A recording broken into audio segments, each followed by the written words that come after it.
Hello viewers, welcome to square talks. మనతో ఉన్నారు existential psychologist Hari Raghav గారు.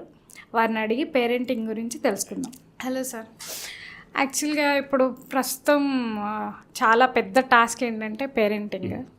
దానికన్నా ముందు నాకు ఒక పర్సనల్ క్వశ్చన్ ఏంటంటే, కన్న ప్రేమ గొప్పదా, పెంచిన ప్రేమ గొప్పదా? ఎందుకంటే రియల్గా కొన్ని కేసెస్ ఉన్నాయన్నమాట. ఒక అబ్బాయి తప్పిపోయి 10 years తర్వాత వచ్చినప్పుడు కన్న తల్లి నాకు కావాలంటుంది, పెంచిన తల్లి నాకు కావాలంటుంది. సో అలాంటి కేసులో ఎవరి ప్రేమ గొప్పది? మొదట ఈ కన్న తల్లి ప్రేమ అనే దానికంటే ప్రీతి అని నేను అంటూ ఉంటాను. ఎందుకు కన్న తల్లికి మనకి జంతువుల్లో కూడా తల్లి బిడ్డ మీద ప్రేమ చూపిస్తూ ఉంటుంది. బిడ్డ జోలికి వస్తే ఊరుకోదు, చాలా ఎక్కువ ఫైట్ చేస్తూ ఉంటుంది. ఎందుకు చేస్తుందంటే తన శరీరం నుంచి వచ్చినటువంటి భాగం కొంతకాలం తన శరీరంలో ఉండి తన శరీరం నుంచి వచ్చింది కాబట్టి తెలియకుండా ఒక మమకారం మనకి ఏర్పడుతుంది, ఒక అటాచ్మెంట్ ఏర్పడుతుంది. మనం కొంతకాలం ఏదైనా ఒక వస్తువును వాడి అక్కడ వదిలేసి వచ్చాం, మళ్ళీ ఆ వస్తువు కనిపించినప్పుడు చాలా ప్రేమ వస్తుంది. మేము లాంగ్ బ్యాక్ ఒక షార్ట్ ఫిల్మ్ తీసాము, వైజాగ్లో తీసాము. దానికి అవసరమైనటువంటి ఒక చిన్న బొమ్మ, టెడ్డీ బేర్ లాంటి చిన్న బొమ్మ ఒక అమ్మాయి ఇచ్చింది. ఆ షూటింగ్ అయిపోయిన తర్వాత ఆ బొమ్మని తెలియక మేము మాతో పాటు తెచ్చేసుకున్నాం హైదరాబాద్. ఆ తర్వాత చాలా కాలం తర్వాత ఆ అమ్మాయి హైదరాబాద్ వచ్చింది. చాలా ఎదిగింది అమ్మాయి. ఎదిగి హైదరాబాద్ వచ్చినప్పుడు నా ఆఫీస్కి వచ్చినప్పుడు ఆఫీస్లో పెట్టి ఉంచాను. అది చూడగానే ఒక్కసారిగా ప్రేమ వచ్చేసింది అమ్మాయి. ఎందుకు వచ్చింది? తనతో అసోసియేట్ అయినటువంటి బొమ్మ, చాలా మెమరీస్ ఉంటాయి. అవి వదిలేసినప్పుడు బాగానే ఉండొచ్చు, కనిపించగానే అవన్నీ రీకలెక్ట్ అయిపోయి ఆ పాజిటివ్ ఫీల్ అంతా రాగానే వెళ్ళిపోయి ఆ బొమ్మను పట్టుకుని తను చాలా మూత చేశాడు. సేమ్ అదే పిల్లల విషయంలో కూడా అవుతుంది. మన వస్తువులు వాడి వదిలేసిన తర్వాత మనకు కనిపించినప్పుడు ఎలాగైతే మనకి ఆ యొక్క భావోద్వేగం కలుగుతుందో, అలాగే మన శరీరంలోంచి వచ్చినటువంటి మరొక జీవి, మరొక భాగం కాబట్టి సహజంగా తల్లికి ఆ ఫీల్ వస్తుంది.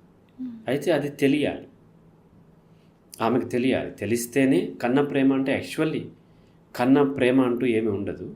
తను కన్న వస్తువు లేదంటే తను కన్నటువంటి బిడ్డ అని తనకి ఇన్ఫర్మేషన్ పాస్ అయినప్పుడే తను ఫీల్ అయ్యి సెంటిమెంట్తో ఇది వస్తుంది. యాక్చువల్గా ఏంటంటే ఇప్పుడు నేను నా ఫాదర్ నా మదర్తో సెక్స్లో పార్టిసిపేట్ చేస్తే నన్ను కన్సీవ్ అయింది నా మదర్. ఎగ్జాంపుల్, అదే రోజున నా ఫాదర్ వేరే ఒక ప్రాస్టిట్యూట్ని కలిశారో అనుకుందాం ఫర్ డిస్కషన్ కోసం. ఆ ప్రాస్టిట్యూట్ ఏమీ కేర్ తీసుకోకుండా కలిస్తే ఆమె కూడా కన్సీవ్ అయింది నా ఫాదర్ వల్ల. ఆవిడ చాలా మందితోని ఆ రోజు సెక్స్లో పార్టిసిపేట్ చేసింది అనుకుందాం. ఎవరితో కన్సీవ్ అయ్యింది తనకు తెలియదు, అసలు కన్సీవ్ అయినట్టు కూడా తెలియదు. ఆల్ ఆఫ్ సడన్ తను ప్రెగ్నెంట్ అని తెలిసి ఇక వేరే మార్గం లేక బిడ్డను కంది. ఇక్కడ నా మదర్ కూడా బిడ్డను కంది. దాదాపుగా కొద్దిగా రోజులు అటు ఇటు తేడాలో ఇద్దరం పుట్టాం. ఇద్దరు కూడా నా ఫాదర్కి బిడ్డలే కదా, రక్త సంబంధం, కన్న బిడ్డలే. కొంతకాలం తర్వాత పెరిగి పెద్ద అయిన తర్వాత నేను నా ఫాదర్ ఒక ట్రైన్లో వెళ్తున్నాం, ఇక్కడికి వైజాగ్ వెళ్తున్నాం అనుకుందాం. ఆ అబ్బాయి కూడా ఏదో కారణం చేత అదే బోగీలో ఉన్నాడు, పక్క సీట్లో కూర్చున్నాం. సడన్లీ ట్రైన్ యాక్సిడెంట్ అయింది. నాకు తలకు దెబ్బ తగిలింది, ఆ అబ్బాయికి దెబ్బ తగిలింది. నా ఫాదర్ సేఫే ఉన్నారు, నాకు అతనికి దెబ్బ తగిలినప్పుడు నా ఫాదర్ ఎవరికి రియాక్ట్ అవుతాడు? మరి అతను కూడా కన్నబిడ్డే కదా. అంటే జస్ట్ కన్నబిడ్డ సరిపోదు, పెంచి తను ఫీల్ అవ్వాలి. తను నమ్మాడు నేను కన్నా. ఒకవేళ నా మదర్ వేరే వాళ్ళతో నన్ను కన్నది అనుకుందాం, నా ఫాదర్ మాత్రం తన బిడ్డ అనుకుంటున్నాడు. అటువంటిప్పుడు ఎవరికి రియాక్ట్ అవుతాడు? స్టిల్ నాకే రియాక్ట్ అవుతాడు. ఎందుకు? తను కన్నబిడ్డ ఇతను అనుకుంటున్నాడు కాబట్టి అలా రియాక్ట్ అవుతున్నాడు. అలాగే తల్లి కూడా తన బిడ్డ ఎవరో తనకు తెలియదు, కానీ తన దగ్గర పెట్టేసే, సపోజ్ సినిమాల్లో చూపిస్తూ ఉంటారు, బిడ్డల్ని మార్చేస్తూ ఉంటారు. పుట్టగానే ఆ పిల్లోని తీసుకెళ్ళి వేరే దగ్గర పెంచుకున్నట్లయితే తనకు తెలియనప్పుడు ఆ బిడ్డ ఎక్కడో యాక్సిడెంట్ అయ్యేది, తల్లి అసలు మామూలుగా ఉంటుంది, అంతే, అందరు బయట వాళ్ళు ఉన్నట్టు ఉంటుంది. మరి కన్న బిడ్డే కదా, కానీ ఆమెకు తెలియదు. ఆమె తెలిసిన తర్వాత సెంటిమెంట్ ఏర్పడి ఈ బిడ్డ నా బిడ్డ అని ఏర్పడినప్పుడు ప్రేమ వస్తుంది. పెంచిన ప్రేమ గొప్పదా, కన్న ప్రేమ గొప్పదా అంటే ఎక్కువ అటాచ్మెంట్ పెంచిన వాళ్ళకు ఉంటుంది. కన్న వాళ్ళకి సెంటిమెంట్తో అటాచ్మెంట్ వచ్చింది. పెంచుకున్నామని తెలిసిన సరికి అటాచ్మెంట్ వస్తుంది. ఎందుకు అటాచ్మెంట్ వస్తుంది అంటే, ఇప్పుడు ఒక బిడ్డ అబార్షన్ అయిపోయింది అనుకోండి, 3rd monthలోనే, ఆ మదర్కి కొంచెం బాధ ఉంటుంది, కన్సీవ్ అయ్యి అబార్షన్ అయింది కాబట్టి. ఈ రోజుల్లో, పాత రోజుల్లో చాలా పోతుంటాయి కాబట్టి ఎక్కువ మంది బిడ్డలు కట్టినప్పుడు ఇంటెన్సిటీ తక్కువ ఉంటుంది. అలా కాకుండా బిడ్డ పుట్టగానే చనిపోయింది అనుకో, 9 నెలలు కన్నది, మోసింది, కన్న తర్వాత బిడ్డ చనిపోయింది, ఎక్కువ పెయిన్ ఎక్కువ ఉంటుంది. ఆ బిడ్డని ఒక 6 సంవత్సరాలు పెంచిన తర్వాత చనిపోతే ఇంకా ఎక్కువ ఉంటుంది. 16 సంవత్సరాలు పెరిగిన తర్వాత ఇంకా ఎక్కువ ఉంటుంది. 26 సంవత్సరాలప్పుడు ఇంకా ఎక్కువ. ఆ తర్వాత నుంచి మళ్ళీ తగ్గుతుంది, ఎందుకంటే తను డిటాచ్ అవుతున్నాడు కాబట్టి కొంత తగ్గేటువంటి అవకాశాలు ఉంటాయి. ఎనీహౌ, బిడ్డ చనిపోయినప్పుడు బాధ ఉంటుంది, ఒకే బిడ్డ. కానీ రకరకాల ఏజ్లో బాధ యొక్క ఇంటెన్సిటీ చేంజ్ ఎందుకు వచ్చిందంటే తనతో ఎంతకాలం అసోసియేట్ అయ్యి ఉంది ఆ బిడ్డ, లేకపోతే ఆ పిల్లవాడు పిల్ల, ఎంతకాలం ఆ ఫ్రెండ్షిప్ వాళ్ళిద్దరి మధ్య, తల్లి పిల్లల మధ్య ఉన్నది ఫ్రెండ్షిప్పే కదా. ఎంతకాలం అయితే ఆ ఫ్రెండ్షిప్ కంటిన్యూ అయిందో అన్ని గుడ్ మెమరీస్ ఉంటాయి. ఆ మెమరీస్ మిస్ అయ్యింది కాబట్టి ఆ తల్లికి కానీ బిడ్డకు కానీ ఆ యొక్క బాధ ఉంటుంది. అలాగే తండ్రితో కూడా అంతే ఉంటుంది. కానీ తండ్రి ముసలివాడైపోయాడు కాబట్టి, తండ్రి చనిపోతాడు కొంతకాలానికి అనేది మెంటల్లీ ప్రిపేర్ అయి ఉన్నారు కాబట్టి ఇంటెన్సిటీలో కొంత తక్కువ ఉంటుంది. ఈ బిడ్డని మనం బిడ్డ అనగానే ఇమేజ్ ఏర్పరచుకుంటాం. ఒక నా తర్వాత నా బిడ్డ ఇంత పెరిగి పెద్ద అవుతాడు, ఇంజనీర్ అవుతాడు, డాక్టర్ అవుతాడు, తర్వాత ఇంకో అమ్మాయిని పెళ్లి చేసుకుంటాడు, నన్ను ఇలా చూసుకుంటాడు, అలా చూసుకుంటాడు, ఇవన్నీ బ్రేక్ అయిపోయింది. ఆ ముసలి తండ్రితో నీకు ఇమేజెస్ లేవు కాబట్టి తండ్రి చనిపోయినప్పుడు బాధ ఉంటుంది, కానీ బిడ్డ చనిపోయినప్పుడు ఎక్కువ బాధ ఉంది. ఎందుకు ఎక్కువ బాధ ఉంది అంటే ఆ ఇమేజెస్ బ్రేక్ అయినాయి అండ్ మెమరీస్ చాలా ఉన్నాయి. ఆ మెమరీస్, తండ్రి దగ్గర మెమరీస్ మాత్రమే ఉన్నాయి, మెమరీస్కి మాత్రమే ఆమె బాధపడుతుంది. బిడ్డ దగ్గర మెమరీస్తో పాటు ఎక్స్పెక్టేషన్స్ కూడా ఉన్నాయి. ఆ ఎక్స్పెక్టేషన్స్ ఎప్పుడైతే కిల్ అవుతున్నాయో బాధ ఎక్కువ వస్తుంది. అలాగే ఫ్యూచర్ని ఎక్కువ ఊహించుకుంటూ ఫ్యూచర్. అలాగే పెంచిన తల్లి చాలా రోజులు అతని గురించి ఊహించుకుని ఉంటుంది కాబట్టి అది బ్రేక్ అయ్యేసరికి బాధ ఉంటుంది. తన నుంచి దూరం అవుతున్న బాధ సహజంగా ఉంటుంది. కన్న తల్లికి ఊహలు లేవు, కానీ తన సెంటిమెంట్, తన శరీరం నుంచి వచ్చింది, తన రక్తము, తనే అతను, ఆ పిల్ల లేకపోతే పిల్లోడు తనే అతను అనుకోవటం వలన అలా బాధ ఉంటుంది. పెంచిన తల్లికి ఉండేటువంటి దాంట్లో ఎక్కువ ఇంటెన్సిటీ ఉంటుంది. అయితే మరి మామూలుగా ఇప్పుడు కన్సీవ్ అయిన దగ్గర నుండి పిల్లలు మనము ఎవ్రీ మంత్ నేర్చుకుంటారు, అన్నీ వింటారు. సో వాళ్ళకి మనము ఇలాంటివి నేర్పితే కడుపులో ఉండే నేర్చుకొని వస్తారంటారు. అటాచ్మెంట్ బాగా ఉంటుంది, వాళ్ళిద్దరికి కనెక్షన్ ఉంటుంది అని అంటారు కదా, అది ఎంతవరకు నిజం సార్? అది మనము భారతంలో అభిమన్యుడు అర్జునుడు సుభద్రకు పద్మవ్యూహం గురించి వివరిస్తున్నాడు. సుభద్ర శ్రీకృష్ణుడికి బలరాముడికి చెల్లి. సుభద్రాన్ని పెళ్లి చేసుకుంటారు. సుభద్రకి అభిమన్యుడు కడుపులో ఉన్నప్పుడు తను వివరిస్తుంటే కొంతసేపు విన్న తర్వాత ఆమె నిద్రపోతూ ఉంటే అయినా సరే కొడుతూ ఉంది. ఏంటి కొడుతుంది అంటే ఆ కొట్టేది ఎవరంటే ఆ కడుపులో ఉన్నటువంటి పిండం. అది సగం చెప్పిన తర్వాత అభిమన్యుడు పెద్ద వీరుడు అవుతాడు, ఇతనికి మొత్తం తెలిస్తే కష్టమని కృష్ణుడు అర్జునుడిని సగం తర్వాత తీసుకెళ్ళిపోతాడని ఏదో మొత్తానికి భారత కథ ఉంది, అక్కడ విన్నాను. తర్వాత ఈ మధ్య కూడా రామకృష్ణ మఠం వాళ్ళు కూడా ఏదో ఏదో సమ్ ప్రోగ్రాం పేరు ఏదో ఉంది, మా ఫ్రెండ్ అతను అక్కడికి వెళ్తూ ఉంటాడు, జయసింహ చక్రవర్తి. గర్భవతి అయినటువంటి ఫీమేల్కి వీరగాథలు చెప్పటము, శివాజీ గురించి చెప్పటము, ఇంకా చెప్పటం, అట్లా కొంత వాళ్ళు దానివల్ల హిందుత్వం పెరుగుతుంది అనేటువంటి విశ్వాసంతో చెప్తూ ఉన్నారు. అయితే ఇప్పుడు కడుపులో ఉన్న బిడ్డకు కూడా కొంత మెమరీ ఉంటుంది. ఆ మెమరీలో ఏంటి అంటే తను కొంతవరకే ఉంటుంది, ఇంకా బ్రెయిన్ మొత్తం ఫామ్ కాలేదు. ఓకే, సో కొంతవరకు ఉంటుంది. తను చూసినది, విన్నది, వాటిని బట్టి తను ఊహించుకుంటూ ఉంటాడు ఆ బిడ్డకు కూడా డ్రీమ్స్ వస్తూ ఉంటాయి. ఏం చూసింది ఆ బిడ్డ? ఆ ఉమ్మ నీరు ఒకటే చూసింది. కళ్ళు తెరిస్తే వాటర్లో ఉంది, చేపలు ఎట్లాగైతే వాటర్లో ఉంటాయి అలా వాటర్లో ఉంది. ఆ డ్రీమ్స్లో వాటరే ఉంటాయి, మనం చూసేది ఉండదు. ఎందుకంటే ఆ బిడ్డకు అంతే తెలుసు. ఇప్పుడు అమెజాన్ కాదు, మన అండమాన్ నికోబార్ దీవుల్లో ఒక దీవిలో ఇంతవరకు బయట ప్రపంచం చూడని వాళ్ళు ఉన్నారు. అక్కడ ఒక ట్రైబల్ జాతి, ఆ జాతి బిడ్డ ఉన్నాడు అనుకోండి, ఆ బిడ్డ ఊహల్లోకి న్యూయార్క్ సిటీ రాదు కదా, ఈఫిల్ టవర్ రాదు, లేకపోతే తాజ్మహల్ రాదు. ఎందుకు రాదు? అతనికి కళలో వస్తుంది, కళలో కూడా రాదు. ఎందుకు? తను చూసినటువంటి ఆ దీవి మాత్రమే, తను చూసిన మనుషులు, తను చూసినటువంటిది మాత్రమే వస్తుంది. ఇదంతా చూడలేదు కాబట్టి తనకు రాదు. రైట్? సో ఇప్పుడు సడన్లీ న్యూయార్క్ సిటీ గురించి వివరిస్తుంటే అతనికి ఏం అర్థం కాదు కూడా. అలాగే తల్లి కడుపులో ఉన్న బిడ్డ మనం చెప్పినా సరే భాష ఇంకా నేర్చుకోలేదు, భాష తెలియదు. మన మాటలు వాళ్ళకి ఇలా అర్థం కావు. మన మాటలు జస్ట్ సౌండ్స్ మాత్రమే. ఆ పిల్లి అరుపు, కుక్క అరుపు, కాకి అరుపు, తండ్రి మాట్లాడింది, తల్లి మాట్లాడింది, తల్లితో కొద్దిగా ఎక్కువ అసోసియేట్ అవుతారు. ఎందుకంటే ఇది ఫ్రీక్వెంట్గా దగ్గర నుంచి వినేటువంటి కాబట్టి ఈ సౌండ్ తల్లిది అని తెలుస్తుంది. తండ్రిది ఆ తర్వాత కొంచెం తండ్రి అని ఉన్నారని తెలియదు, తల్లి ఉన్నారని తెలియదు. వాళ్ళు ఎక్కువ ఇన్వాల్వ్ అయ్యి మాట్లాడతారు, ఎక్కువగా కనెక్ట్ అయింది ఈ సౌండ్తో. ఓకే. సో అలా విన్న సౌండ్స్, ఆ ఫ్రీక్వెన్సీ, అవి వాటికి రియాక్ట్ అవుతారు తప్ప మనం చెప్పే మాటలన్నీ వేమన పద్యాలు చదివితే వేమన పద్యాలు నేర్చుకోవటం, లేకపోతేనేమో శివాజీ గురించి చెప్తే శివాజీలాగా తయారవటం, ఇలా పద్మవ్యూహం గురించి వివరిస్తే పద్మవ్యూహాన్ని ఊగొట్టి నేర్చుకోవటం అనేది ఇంకా వాళ్ళకి తెలియలేదు.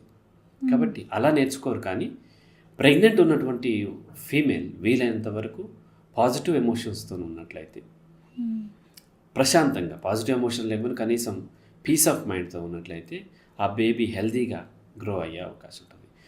మాటికి మదర్ భయపడుతున్నప్పుడు కొంత ఆ బేబీకి కూడా భయం వేసే అవకాశం చాలా తక్కువ, మినిమం.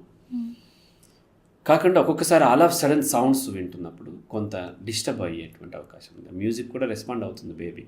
ఆల్ ఆఫ్ సడన్ పెద్ద పెద్ద సౌండ్స్, క్రాకర్స్ ఇటువంటి కాల్చినప్పుడు మదర్ భయపడకపోయినా లోపల బిడ్డకి కొంత ప్రమాదం అనేటువంటి అవకాశం కొంత ఉంటుందన్నమాట. సో కాబట్టి కేవలం ఎమోషన్స్లో డిస్టర్బెన్సెస్ తప్ప ఒక విషయాన్ని మనం వివరించినంత మాత్రం తల్లి కడుపులో ఉన్న బిడ్డ నేర్చుకుంటాం అనేది సాధ్యపడదు. ఓకే సార్, ఇప్పుడు ప్రజెంట్ జనరేషన్లో మనం ఎక్కువ డివోర్స్ చూస్తున్నాం. అంటే అది ఏ సిచ్యువేషన్ అయినా కావచ్చు, కొన్ని అనవసరమైనవి కావచ్చు, కొన్ని తప్పనిసరి కావచ్చు.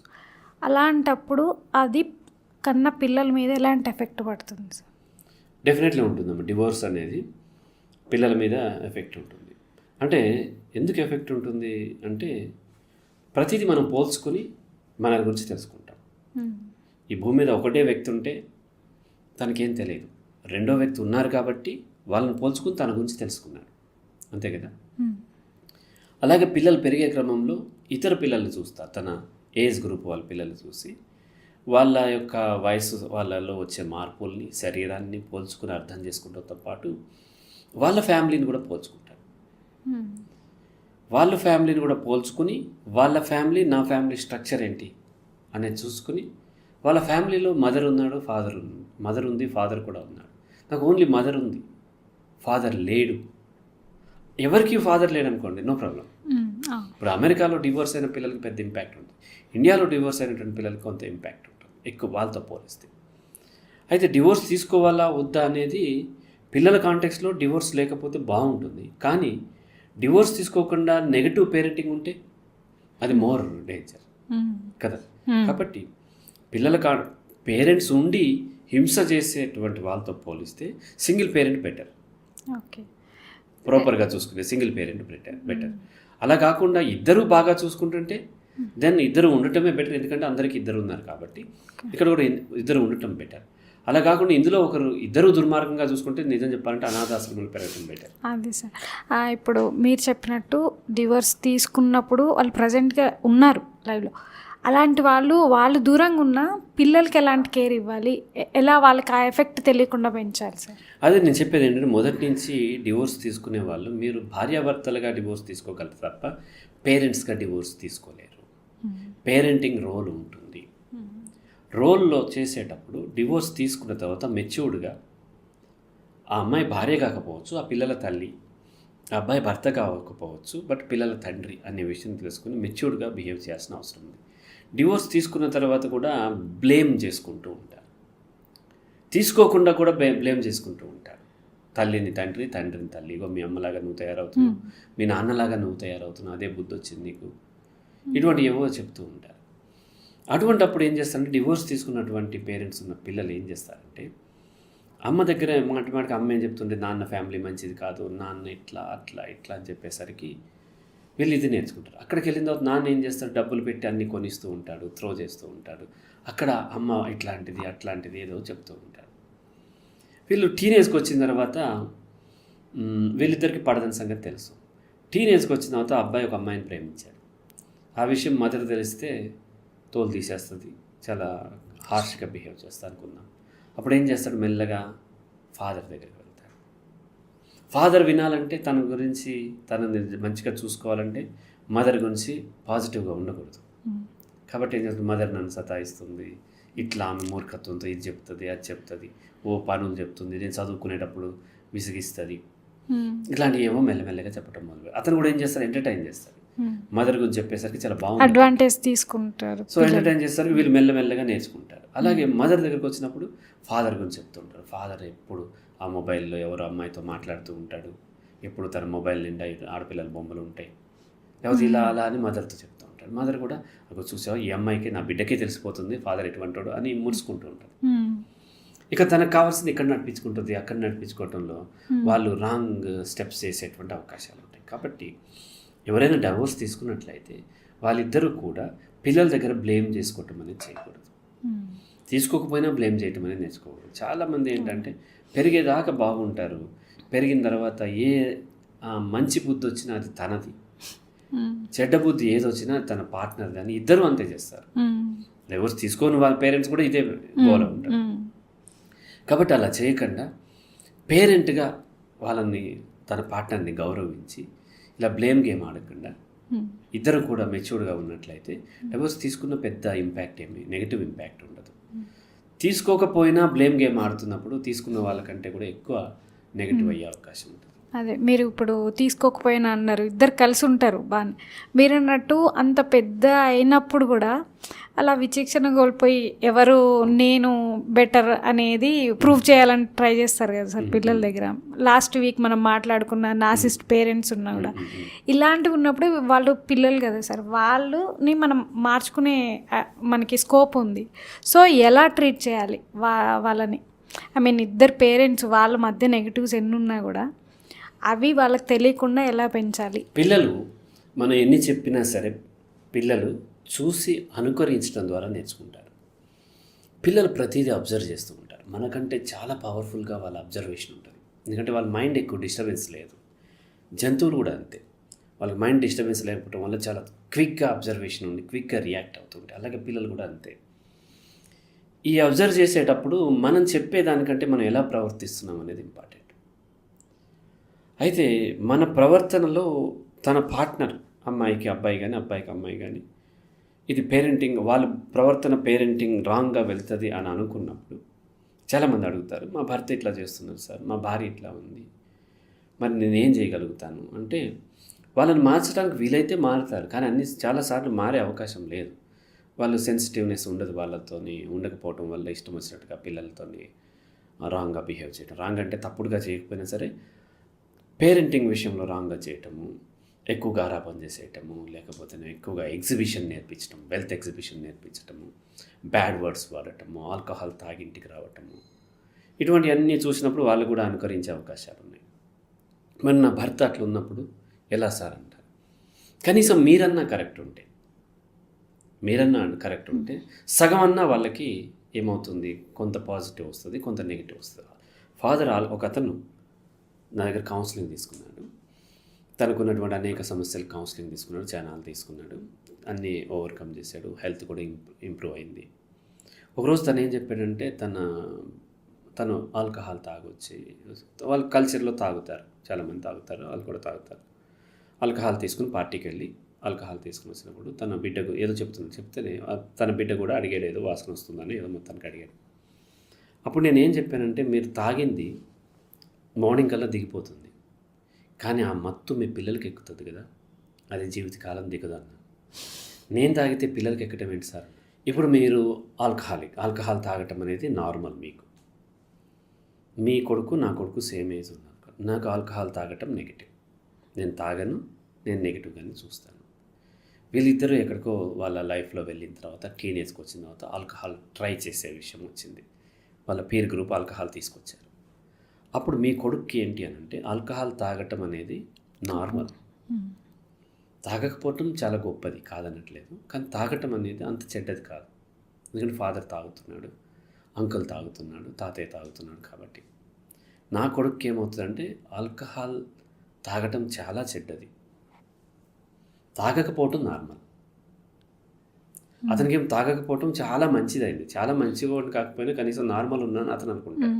ఇదేంటి తాగటం చాలా చెడ్డది, నేను నార్మల్ అంటే తాగకపోవటం అనేది. అప్పుడు ఆల్కహాల్కి అలవాటు పడే ట్రై చేసే అవకాశాలు నా కొడుకుకి తక్కువ ఉంటే మీ కొడుకు ఎక్కువ ఉంటాయి. మీ కొడుకు ఆల్కహాలిక్ అయినా పర్లేదు అనుకుంటే మీరు ఆల్కహాల్ తాగండి. లేదు నా కొడుకు ఆల్కహాల్ తాగొద్దు, భవిష్యత్తులో హెల్తీగా ఉండాలి అని మీరు కనుక భావించినట్లయితే మీరు తాగటం మానేయండి. మీ పిల్లలు ఏది అవ్వాలనుకుంటున్నారో, ఎలా ఉండాలనుకుంటున్నారో అలా మీరుండండి. అంతే తప్ప మీరు ఇంకోలాగా ఉండి పిల్లలకి చెబుతూ ఉంటే వాళ్ళు నేర్చుకోకపోగా వాళ్ళు కూడా ఇంకోలాగా ఉండి వాళ్ళ పిల్లలకి చెబుతూ ఉంటూ నేర్చుకుంటారు. ఫాదర్ స్మోక్ చేస్తూ కొడుకుని స్మోక్ చేయటం తప్పు అని చెప్తే ఇతను ఏం నేర్చుకుంటాడు? తను చూసింది ఏంటి? స్మోక్ చేస్తూ స్మోక్ చేయటం తప్పు అని చెప్పటం. సేమ్ అదే తన బిడ్డకు కూడా తను స్మోక్ చేస్తూ స్మోక్ చేయకుండా చేయటం తప్పు అని చెప్పడం నేర్చుకుంటాడు. అలాగే చెప్తాడు. చాలామంది నేను కష్టపడ్డాను, నా బిడ్డ కష్టపడకూడదు ఇది చెప్తారు. వాళ్ళు కూడా రేపొద్దున వాళ్ళ పిల్లలకి అదే చెప్తారు, మాకంటే ఎవరూ చదివించలేదు, మీరన్నా చదువుకోండి అని చెప్తూ ఉంటారు. వాళ్ళు కూడా రేపొద్దున పిల్లలకి మేమంటే మేము చదువుకోలేకపోయాం, మీరన్నా చదువుకోండి అని చెప్తుంటారు. లాంగ్ బ్యాక్ నాకు మ్యారేజ్ కాకముందు నేను విలేజ్ నుంచి వచ్చాను, చాలా అది కూడా ట్రైబల్ విలేజ్ నుంచి వచ్చాను. కాబట్టి చాలా చిన్న వయసులో పెళ్ళిళ్ళు అయిపోతే మా క్లాస్మేట్స్ అందరికీ చాలా చిన్న వయసులో పెళ్ళి అయిపోయింది. 9th క్లాస్లో ఉన్నప్పుడు ఒక అమ్మాయి పెళ్ళి అయింది, ఆమెకు ఒక కూతురు పుడితే ఆ కూతురు పెళ్ళి నా పెళ్ళి ఒకే రోజున అయింది, అంత గ్యాప్ ఉంటుంది. అవును. సో వాళ్ళ దృష్టిలో అది నార్మల్ ఏజ్ పెళ్ళి చేసుకుంటాను 9th 10th క్లాస్. సో కొంతకాలం అయిన తర్వాత నేను గ్రాడ్యుయేషన్ అయిపోయింది, ఇంకా నేను అటు ఇటు వెళ్తున్నప్పుడు మేము గోదావరి పడవ దాటి వెళ్తున్నప్పుడు మా క్లాస్మేట్ ఒక అమ్మాయి ఆ పడవలో ఉంది. హరి ఏం చేస్తున్నావు, ఇంకా చదువుతూ ఉంటావు అంటే నేను చదవట్లేదు, నా పిల్లల్ని చదివిస్తున్నా అన్న.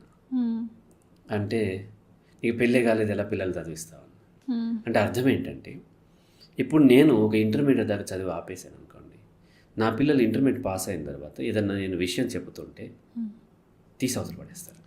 ఓకే కదా. నేను పోస్ట్ గ్రాడ్యుయేషన్ చదివాను అనుకుందాం, నేను నా వైఫ్ ఇద్దరం పోస్ట్ గ్రాడ్యుయేషన్ చదివిన తర్వాత నా పిల్లలు గ్రాడ్యుయేషన్ చదివిన తర్వాత నిజంగా ఏదో చెబుతుంటే వెంటనే తీసేయలేరు. వీళ్ళు కూడా చదువుకున్న వాళ్ళు అనేటువంటి ఒక రెస్పెక్ట్తో కనీసం వినే అవకాశం ఉంటుంది. కాబట్టి పిల్లలు చదువుకోవాలంటే మీరు చదవండి. పిల్లయి వచ్చిన తర్వాత నా వైఫ్ని నేను చదివించాను, నేను తను MBA చదివించాను. ఎందుకు? ఆమె ఏదో జాబ్ చేస్తాను కాదు, జాబ్ కోసం అంతకంటే కాదు, ఆమెకు విషయాలు తెలుస్తాయి, అకాడమిక్ క్వాలిఫికేషన్ లేకపోయినా తెలుస్తాయి. కానీ ఈ పిల్లలు ఉన్నారు కదా, రేపు రాబోయే పిల్లలు, వాళ్ళని చదివించాలి ప్రాపర్గా అంటే మనం చదువుకుని ఉండాలి. అలా పిల్లలు అబ్జర్వ్ చేస్తూ ఉంటారు అనే విషయాన్ని ఎప్పుడు మన మనసులో పెట్టుకోవాలి. అది వాళ్ళ మనసుల మీద చాలా ప్రభావం ఉంటుంది. చాలామంది ఏం చేస్తారు, అబద్ధం ఆడకూడదని చెప్తారు, నీతి కథలు చెప్తారు. నానమ్మ అక్కడ ఉంటే ఏదో అడుగుతుంటే అది లేదని చెప్పమని అమ్మ చెప్తారు. ఇలా అబద్ధాలు చెప్తే రెండు చూస్తున్నప్పుడు వాళ్ళు ఏది నేర్చుకుంటారంటే ఈ ప్రాక్టీస్నే నేర్చుకుంటారు. కాబట్టి ఇద్దరు ఒక దగ్గర ఉన్నా లేకపోయినా ఇద్దరు నేర్చుకుంటే పేరెంటింగ్ అండ్ ఈ యొక్క మెచ్యూరిటీ ఇద్దరికి ఉంటే చాలా మంచిది. అలా కాకపోతే ఒక పార్ట్నర్ అర్థం చేసుకోకపోతే కనీసం ఒక పార్ట్నర్ ఎక్కడ వస్తారంటే మాకు మెయిన్ రిలీజియస్ ఓసిడీతో బాధపడి చాలామంది వస్తారు. రిలీజియస్ ఓసిడీ ఆ మూఢ విశ్వాసాలు అవన్నిటితోని ఒకరెవరో ఫాదరో మదరో బయటపడిపోతారు.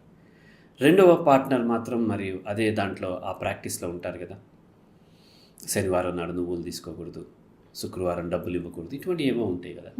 వీళ్ళకి అవన్నీ తెలిసిపోయింది. నా పిల్లలకు కూడా ఎక్కడ నాకులాగా వస్తుందేమో అని భయపడుతూ ఈ ప్రాక్టీసులను ఎక్కడెక్కడ ఖండించే ప్రయత్నం చేస్తారు. కానీ తన భర్త మాత్రం ఇంకా అలా అదే ప్రాక్టీస్ చేస్తున్నప్పుడు, లేకపోతే నానమ్మ అదే చేస్తున్నప్పుడు ఏం చేయాలి సార్ అని అడుగుతారు. ఇది ఎలా ఉంటుందంటే రివర్స్లో కూడా సార్, అంటే ఏంటంటే ఇది కరెక్ట్, ఇది నా పిల్లలు ఖచ్చితంగా చేయాలనే వాళ్ళు కూడా ఉంటారు. కొంతమంది ఏమో మేము చేసిన తప్పు చేంజ్ అవ్వాలని అనుకుంటే, కొంతమంది ఇంకా అజ్ఞానంలో అదే నువ్వులు ఇవ్వాలి, అదే పార్టీ. ఒకసారి ఇద్దరు పేరెంట్స్ మారినా సరే వాళ్ళు ఫోర్స్ చేయొద్దు పిల్లల్ని. మొన్న మీట్ HR 6లో ఒక ఆవిడ అడిగింది, ఆవిడ రిలీజియస్ ఓసిడీ దాటి వచ్చింది, తనకు ట్విన్స్ పిల్లలు ఉన్నారు. ఆ పిల్లలు ఈ నైబర్స్ లేకపోతేనేమో రిలేటివ్స్ పూజకి పిలుస్తారు కదా, వీళ్ళంటే ఏదో ఒకటి చెప్పి తప్పించుకుంటున్నారు. ఇద్దరు పేరెంట్స్ ఇద్దరు కూడా వాటి నుంచి బయటపడ్డారు. కానీ పిల్లల్ని పంపించమంటారు, పంపిస్తే వాళ్ళు ఎక్కడ మారిపోతారో అనేటువంటి భయం. దేవుడు లేడని చెప్పమంటారా అంటే మీకు తెలియదు కదా, లేడని ఉన్నాడని తెలియదు, ఏమీ చెప్పొద్దు. మీరు ఒకవేళ దేవుడు లేడు లేడు లేడు అంటే వాళ్ళు కూడా ఏదో ఒక విధంగా కౌంటర్ అయ్యే అవకాశం ఉంటుంది. చాలామంది నాస్తికుల పిల్లలు పరమాస్తికులైన కేసులు చాలా ఉంటాయి. ఎందుకంటే వీళ్ళు మాటి మాటికి దాన్ని ఖండించడం వల్ల. నేను ఖండించాను నా పిల్లల్ని. నేను నేర్పేది ఏంటి అని అంటే, లాజికల్లీ నువ్వు ఆలోచించి అర్థం చేసుకో. ఏదైనా దేవుడు ఉన్నాడు అనిపిస్తే యూ కెన్ ప్రాక్టీస్ లాజిక్తో, లేడనిపిస్తే యూ కెన్ గివ్ అప్ అనేది, you can focus on your task కదా. అంతే తప్ప ఉన్నాడు లేదు నేను చెప్పటం కాదు. నువ్వు నేర్చుకో, నువ్వు తెలుసుకో, నీకు ఏది కరెక్ట్ అనిపిస్తే అది చెయ్యి. ఏ విషయమైనా పిల్లల్ని నేర్చుకోనివ్వండి, మీరు టీచ్ చేయొద్దు. పేరెంట్స్ మాత్రమే పేరెంటింగ్ రోల్ ఒకటి ప్లే చేయండి. కానీ ఏమవుతుందంటే పేరెంట్స్ చాలామంది టీచర్ రోల్ ప్లే చేస్తారు, వార్డెన్ రోల్ ప్లే చేస్తారు, పోలీస్ రోల్ ప్లే చేస్తారు. వాళ్ళు కరెక్ట్ చేసి పిల్లల్ని దొంగలాగా, పిల్లల్ని స్టూడెంట్ లాగా టీచరు, పిల్లల్ని హాస్టల్లో ఉండే అతనిలాగా వార్డెన్ లాగా. అలాగే సైకాలజిస్ట్ రోల్ ప్లే చేస్తారు, ఫిలాసఫర్ రోల్ ప్లే చేస్తారు, గైడ్ రోల్ ప్లే చేస్తారు, ఫ్రెండ్ రోల్ కూడా చేస్తూ ఉంటారు. నా బిడ్డకి నేనే ఫ్రెండ్. నేను ఆ అమ్మాయి దిక్కులేక ఏం చేస్తా పాపం ఒప్పుకొని ఉంటుంది. ఫ్రెండ్లీగా ఉండండి. ఫ్రెండ్లీగా ఉండటం వేరు, నువ్వే ఫ్రెండ్ అవటం వేరు. ఎట్లా ఫ్రెండ్ అవుతుంది? ఏజ్ గ్యాప్ చాలా ఉంది, నీ జనరేషన్ వేరు, ఆ పిల్ల జనరేషన్ వేరు. ఫ్రెండ్లీగా ఉండండి పిల్లలతో, కానీ మీరే ఫ్రెండ్స్ అయిపోవద్దు. ఏమైనా ఉంటే బాధ నాకు చెప్పు, బాధ చెప్పు అని అడగొద్దు, బాధ చెప్పుకునేలాగా నువ్వు బిహేవ్ చేయాలి. నా దగ్గరకు వస్తారు ఇంతమంది క్లయింట్స్, రెండో వ్యక్తికి తమ జీవితంలో తెలియండి, ఈవెన్ తల్లికి తెలియదు, భర్తకి తెలియదు, భార్యకి తెలియని విషయాలు నాతో వచ్చి షేర్ చేసుకుంటారు. నేను చెప్పమని అడిగితే చెప్తున్నారా? నేను నాతో చెప్పుకోవాలనిపించి చెప్తున్నాను. ఎందుకు? నేను ఆ పెయిన్ అర్థం చేసుకుంటాను. మొన్న ఒక అమ్మాయి వచ్చింది, ఒక పెద్ద సైకియాట్రిస్ట్ దగ్గర పంపించాను, చాలా ఫేమస్. ఆయన దగ్గరికి మెడిసిన్ అక్కడ తీసుకుంటూ కౌన్సిలింగ్ నా దగ్గర తీసుకుంటాను. ఆ క్రమంలో ఆయన ఏదో నీతి బోధ చేశాడు. వచ్చిందో చెప్తున్నాను, చాలా పెద్ద సైకియాట్రిస్ట్ అయితే అయ్యి ఉండొచ్చు సార్, కానీ నా పెయిన్ ఆయన అర్థం చేసుకోలేకపోయాడు. చిన్నపిల్లే, నా పెయిన్ ఆయన మాత్రం అర్థం చేసుకోలేకపోయాడు, ఇట్లా చెప్పాడు సార్ అని చెప్పింది. నిజం. ఎందుకు నాతో చెప్పుకుంటారు అంటే, ఫస్ట్ నేను జడ్జ్ చేయను, ఇది తప్పు ఒప్పు చూడను, ఏ పరిస్థితిలో జరిగింది, దీని నుంచి ఎలా మనం వెళ్ళవచ్చు, దీని కాన్సిక్వెన్సెస్ ఏంటి, ఆ కాన్సిక్వెన్సెస్ తప్పించుకుంటే ఏం చేయొచ్చు, ఇవే చెప్తాను తప్ప జడ్జ్ చేయటం అనేది ఉండదు. అండ్ ఎంపతితో వింటాను, వినేటప్పుడు నేను ఇన్వాల్వ్ అవుతాను. చాలామంది చెప్తుంటే వేరే పనులు చేసుకుంటూ, నర్స్తో మాట్లాడుతున్నా, లేకపోతే ఇంకొకరితో మాట్లాడుకుంటూ, ఫోన్లు చూసుకుంటూ, వాళ్ళు గోడకు చెప్పినట్టు చెప్తుంటే వాళ్ళకి రాదు. యాక్టివ్గా వింటాను, నేను ఇన్వాల్వ్ అవుతాను, అడిగి తెలుసుకుంటాను, జడ్జ్ చేయకుండా వింటాను. అట్లా విన్నప్పుడు వాళ్ళకి దాదాపుగా వినటంలోనే దాదాపుగా ఒక 80% రిలీఫ్ వచ్చేస్తుంది. అలా పేరెంట్స్ కూడా ఏదైనా బాధ ఉంటే నాకు చెప్పు అని పిల్లలకి బెదిరించో హుకుం చేసో కాదు, అలా చెప్పుకునేలాగా నీ ప్రవర్తన ఉంటే, నువ్వు చెప్పు అని నాకు వద్దు అన్నా వచ్చి చెప్తూ ఉంటారు. కాబట్టి పేరెంట్స్ ఓన్లీ పేరెంటింగ్ రోల్ ఒకటే ప్లే చేయాలి. అంటే పేరెంటింగ్ రోల్ అంటే ఏంటో తెలియదు, ఎన్ని చదువులైనా చదవచ్చు, అవన్నీ చాలా ఈజీ, కానీ పేరెంటింగ్ అనేది చాలా కష్టమైంది. కానీ మోస్ట్ నెగ్లెక్టెడ్ ఏంటి అంటే ఈ పేరెంటింగ్ అనేది. ముఖ్యంగా భారతదేశంలో అయితే పెళ్ళయి కన్సీవ్ అయ్యి పిల్లల కంటే పేరెంట్స్ అయిపోతారు. ఇక వాళ్ళకి వచ్చేసింది పేరెంటింగ్. ఇక వాళ్ళు ఏమైనా మాట వినకపోతే కొట్టడము, తిట్టడము, బెదిరించడము, వాళ్ళని భయపెట్టేయటము, క్రమశిక్షణలో పెట్టడము, ఇవే వాళ్ళకి పేరెంటింగ్ అంటే. అలా కాకుండా వాళ్ళతో ప్రేమగా మాట్లాడటము, మెచ్యూర్డ్గా మాట్లాడటము, వాళ్ళకి తెలియని దాన్ని అడిగినప్పుడు వివరించటము, వాళ్ళ క్యూరియాసిటీ, వాళ్ళు చాలా అడుగుతారు, చాలా క్వశ్చన్స్ అడుగుతారు, ఇదేంటి పక్కన ఇదేంటి అని అడుగుతూ ఉంటారు. ఓపిక చెప్పాలి. ఇసుకిస్తున్నావు, పో అవతల పో, ఇది నీకు ఉపయోగపడేదా, పోయి అది ఏబిసిడ్లు నేర్చుకో, లేకపోతే అది నేర్చుకో, ఇది నేర్చుకో అని చెప్తూ ఉంటారు. అట్లా కాకుండా వాళ్ళు అడిగిన ప్రతిదీ కూడా ప్రతిదీ కూడా ఓపికగా వివరిస్తున్నప్పుడు మిమ్మల్ని అడగటానికి ఇష్టపడతారు. ఎప్పుడైతే మనం విసుక్కుంటున్నామో అప్పుడు వాళ్ళు అడగరు. కాబట్టి చాలా ఓపిక అవసరము, చాలా చదువు కూడా అవసరము. చాలామంది తెలియకపోయినా దబాయించేసి వాళ్ళకి ఇది ఇంతే పో అని చెప్తుంటారు. అట్లా కాకుండా లాజిక్ వివరించాలి. తెలియకపోతే తెలియదని చెప్పాలి. తెలియంది కూడా తెలుసని దబాయించవద్దు. తెలియకపోతే నాకు తెలియదు, నేర్చుకుని చెప్తాను, లేదంటే ఫలానా వాళ్ళకి తెలుసు, ఫలానా వాళ్ళని అడుగుదాం మనం అనాలి.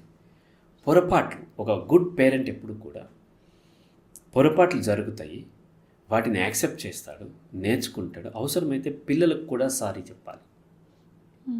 నా పెద్ద కొడుకు కిడ్గా స్కూల్ ఏజ్లో ఉన్నప్పుడు తన మదర్ ఎక్కడికో వేరే స్టేషన్ వెళ్ళింది, నాతో పాటు తిరుగుతూ ఉంటాడు. ఒక పర్పుల్ కలర్ స్లిప్పర్స్ ఉన్నాయి అతనికి. అతను ఆ రోజు ఈవినింగ్ ఏం చేశానంటే నేను గ్రౌండ్కి తీసుకెళ్ళిన తర్వాత వచ్చేసాము, వండుకున్నాం, తిన్నాం. మర్నాడు పొద్దున్నే తీసుకెళ్ళిపోయి నేను స్కూల్లో దించేసి వచ్చాను. మళ్ళీ హాఫ్ డే తర్వాత వచ్చేసాడు.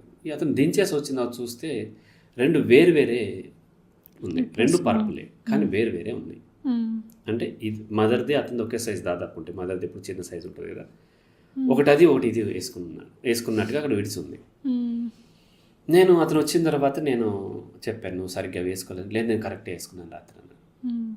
లేదు నాకు తెలియదా, నేను చూశాను సరిగ్గా వేసుకోలేదన్నాడు. లేదు నేను కరెక్ట్గా వేసుకున్నాను.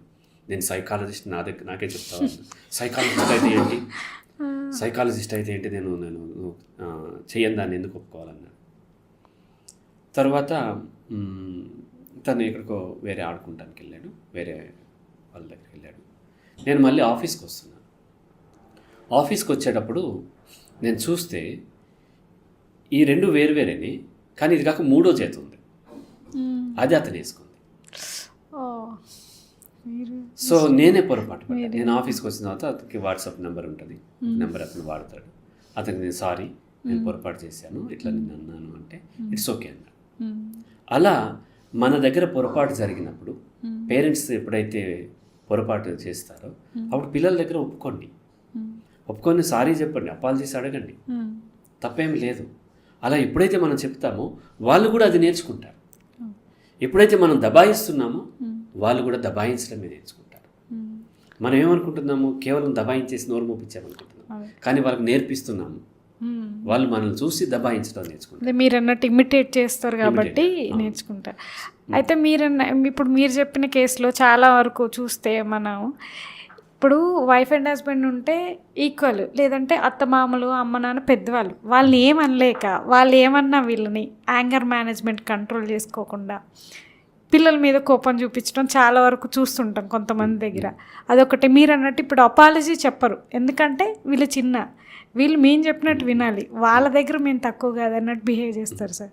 సో అలా చేయకుండా యాంగర్ కంట్రోల్ ఎలా చేసుకోవాలి, అలా ఎందుకు చేస్తారు, అంటే పిల్లల మీదే ఎందుకు చూపిస్తారు వీళ్ళ ఎఫెక్ట్? అంటే మన దేశంలో పిల్లలు బలహీనులు కాబట్టి ప్రతిదీ పిల్లల మీద చూపించేయటం. వాడికి తనకేం కావాలన్నా సరే ఆ పిల్లడితో తెప్పించుకోవటం, పిల్లలతో సిగరెట్లు తెప్పించుకుంటారు, పిల్లలతో ఆల్కహాల్లోకి సోడా తెప్పించుకుంటారు. అదే కొడుకుతోని మదర్కి పీరియడ్స్ అప్పుడు వాడేటువంటి నాప్కిన్స్ ఉంటాయి కదా, అవి తెమ్మంటే నా కొడుకుతో తెప్పించడం ఏంటంటారు, కానీ సోడా తెప్పించుకుంటాడు. చూడండి ఎంత ఇది ఉందో. అలాగే ఈ గ్రాండ్ పేరెంట్స్ కూడా అంతే. నా పేరెంటింగ్ క్లాసెస్ అటెండ్ అయిన వాళ్ళు, ఇప్పుడు ఎక్కువ చెప్పట్లేదు, కొంత మెచ్యూరిటీ ఉన్నవాళ్ళు, నేనేం చెప్తానంటే పిల్లలు పుట్టడానికి ముందే మీరు అత్తమామలకి వేరే ఏర్పాటు చేసి మీరు వేరుగా ఉండండి, అకేషనల్లీ వెళ్ళిరండి, వాళ్ళు బాగా చూసుకోండి. కొద్దిగా ఎక్కువ డబ్బు అయితే అయింది, వాళ్ళు పెట్టండి అన్ని అత్తమామలకి. కానీ డబ్బు కోసం కక్కుర్తిపడి మీరు అందరూ ఒక దగ్గరే ఉన్నట్లయితే ఏమవుతుందంటే అత్తగారికి తెలియకుండానే కోడల మీద కోపం ఉంటుంది, కోడలికి తెలియకుండానే అత్తగారి మీద కోపం ఉంటుంది. ఇక ఇద్దరి మధ్యలో పిల్లవాడిని అటు ఇటు అంటూ ఉంటారు. దాంతో నా పిల్లవాడు నేర్చేసుకుంటాడు, తప్పించుకోవటం ఇవన్నీ నేర్చేసుకుంటాడు. కాబట్టి ఇంతకుముందు అంటే జాయింట్ ఫ్యామిలీస్ అవసరం ఉంది. ఇప్పుడు అట్లా కాకుండా పెట్టేసరికి ఏం చేస్తారంటే చాలామంది చేసే పొరపాటు ఏంటంటే గ్రాండ్ పేరెంట్స్కి వదిలేసి జాబ్స్కి వెళ్ళిపోతుంటారు. ఇది చాలా ప్రమాదకరమైంది. గ్రాండ్ పేరెంట్స్కి ఎప్పుడైతే వదిలేసామో వాళ్ళకు ఓపిక ఉండదు. పాపం వాళ్ళ తప్పు కూడా అనడానికి లేదు, వాళ్ళు ముసలి వాళ్ళు అయిపోయారు. మీ ఏజ్లో ఉన్నంత పరిగెత్తినట్టుగా వాళ్ళు పరిగెత్తలేరు. పిల్లలు చాలా ఎనర్జెటిక్గా ఉంటారు, వాళ్ళు పరిగెడుతూ ఉంటారు. తినిపిద్దామంటే అక్కడ పరిగెడతాడు, ఇక్కడ పరిగెడతాడు. సో అప్పుడు ఏమవుతుంది, అదే మదర్ అనుకోండి, ఏమవుతుంది, గట్టిగా ఆమెతో పాటు కొంచెం నడిచి పెడుతూ ఉంటుంది. రెస్పాన్సిబిలిటీ దానికి ఓపిక ఉంది. కానీ నానమ్మ అమ్మమ్మ పరిగెత్తలేక ఏం చేస్తారు వాళ్ళు, ఇక ఏదో వాడు ఇష్టపడే స్వీట్గా ఉండేది ఏదో ఉంటుంది కదా, వాటిని తినిపించేయడం అవన్నీ చేస్తూ ఉంటారు. వాళ్ళతో పరిగెత్తలేక చాక్లెట్ అంటే చాక్లెట్, ఐస్ క్రీమ్ అంటే ఐస్ క్రీమ్, వాడు ఏది అడిగితే అది ఇచ్చేస్తూ ఉంటాడు. అట్లా అతను నేర్చుకుంటూ ఉంటాడు, గారాబం అవన్నీ నేర్చుకుంటూ ఉంటాడు. కాబట్టి నేను ఒకటే చెప్తాను, పిల్లల కంటే ముఖ్యమైనది మీకు ఏదైనా ఉంటే, జాబ్ కానీ లేకపోతే ఇంకో ప్రొఫెషన్ కానీ, లేకపోతే కొంతమంది ఫిలిం యాక్టర్స్ ఉంటూ ఉంటారు, కొంతమంది పెద్ద పెద్ద సివిల్స్లో క్వాలిఫై అయ్యి ఐఏఎస్ ఐపీఎస్ లేడీస్ ఉంటూ ఉంటారు. అవి మీ పిల్లల కంటే ముఖ్యం అనుకుంటే పిల్లల్ని కనకండి. Okay, right. పిల్లల కంటే ఏది ముఖ్యం కాదు మాకు అనుకున్నప్పుడే పిల్లలు కనండి. సార్ మరి మీరు అన్నట్టు చూస్తే ఇప్పుడు మా మదర్ నాకు రోల్ మోడల్, ఇప్పుడు మీరు అన్నట్టు ఐఏఎస్ ఉంది, ఆ పిల్లలు చాలా ప్రౌడ్గా ఫీల్ అవుతారు, వాళ్ళని రోల్ మోడల్గా తీసుకుని అవుతారు కదా. సో మరి అది కూడా ఇంపార్టెంటే కదా సార్. అంటే మనం ఒక వాళ్ళని తీసుకుని రోల్ మోడల్గా ఒక ఐఏఎస్ అయ్యే లోపే ఇక్కడ అనేక రకాలైనటువంటి, ఇక్కడ మనకి పిల్లలు ఓన్లీ ఐఏఎస్ ఫీమేల్ మాత్రమే, మేల్ మాత్రమే హ్యాపీగా బ్రతుకుతున్నారా? లేదు కదా. చాలా చదువుకోని వాళ్ళు కూడా హ్యాపీగా బ్రతుకుతున్నారు, డబ్బు లేని వాళ్ళు బ్రతుకుతున్నారు, బాగా డబ్బున్న అటువంటి ఆడపిల్లలు మగపిల్లలు కూడా సూసైడ్లు చేసుకుంటున్నారు కదా. బాగా డబ్బు ఉంది కదా, మరి ఎందుకు సూసైడ్లు చేసుకోవటం? అట్లా కాదు. ఒక వ్యక్తి జీవితాన్ని చదువు సంపాదన కాదు నిలబెట్టేది. చదువు అంటే అకాడమిక్స్ అండ్ ఎర్నింగ్స్ కాదు. జీవితాన్ని నిలబెట్టేది ఏంటి అంటే వ్యక్తిత్వం, పర్సనాలిటీ, వాళ్ళ మానసిక పరిస్థితి. అది డ్యామేజ్ చేసి నా మదర్ ఐఏఎస్ కాబట్టి నేను కూడా ఐఏఎస్ అవుతానంటే ఐఏఎస్ అవడం వల్ల యూజ్ లేదు. చాలామంది ఐపీఎస్ లేడీస్ వాళ్ళకు వచ్చిన సమస్యలు నా దగ్గర కౌన్సిలింగ్ వస్తూ ఉంటారు. అండ్ ఈ భ్రమల్లో ఉండి చాలా స్ట్రాంగ్ మదర్స్ ఉంటారు. స్ట్రాంగ్గా ఉండాలని ఆ పిల్లలకి ఏం నేర్పుతారంటే, నువ్వు స్ట్రాంగ్గా ఉండాలి, ఎక్కడ బేలగా అయిపోకూడదు, నీ యొక్క బాధని ఎక్కడ ఎక్స్ప్రెస్ చేయవద్దు అని. ఈ స్ట్రాంగ్ ఫీమేల్ అనేటువంటి ఒక భ్రమలో ఉండే ఫీమేల్ సోషల్గా కొన్ని అచీవ్ చేసి ఉండొచ్చు వాళ్ళు, వాళ్ళ పిల్లలకి, ఆడపిల్లలకి ఎక్కువ ప్యానిక్ అటాక్స్ వస్తుంటాయి. ప్యానిక్ అటాక్స్ వచ్చిన వాళ్ళ ఆడపిల్లల్ని మీరు కనుక గమనించినట్లయితే వాళ్ళ మదర్ చాలా ఇండిపెండెంట్గా ఉండమని ఇన్సిస్ట్ చేస్తూ ఉంటారు. ఇండిపెండెంట్గా ఉండటం వాళ్ళు నేర్చుకోవాలి. మిమ్మల్ని రోల్ మోడల్గా తీసుకుంటే సరిపోదు. ఎందుకంటే ఒక్కొక్కరి పరిస్థితి ఒక్కొక్కటి ఉంటుంది. వాళ్ళ బాల్యం వేరు, మీ బాల్యం వేరు ఉంటుంది. సో కాబట్టి ఎప్పుడైతే అట్లా చెప్పారో వాళ్ళు ఏడవకూడదు, తను కూడా యాక్సెప్ట్ చేశారు, ఏడవకూడదు, ఎంత బాధ వచ్చినా ఆ తొక్కిపట్టి ఉంచాలి అనేసరికి అది ప్యానిక్స్ కింద మారుతుంది. సార్ మీరు అన్నట్టు ఇప్పుడు హోమ్ మేకర్స్ చాలామంది ఎడ్యుకేటెడ్ కూడా పిల్లల కోసం జాబ్ మానేసి ఉంటున్నారు.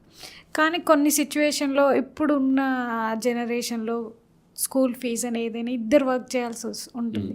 అలాంటప్పుడు వాళ్ళ టైంని మేనేజ్ చేసుకొని, మీరు అన్నట్టు టైం ఎంత అనేది కాదు, ఎలా వాళ్ళు ఉన్న టైంలో ఎట్లా పాసిబిలిటీస్ ఉన్నాయి సార్ మంచి పేరెంటింగ్కి?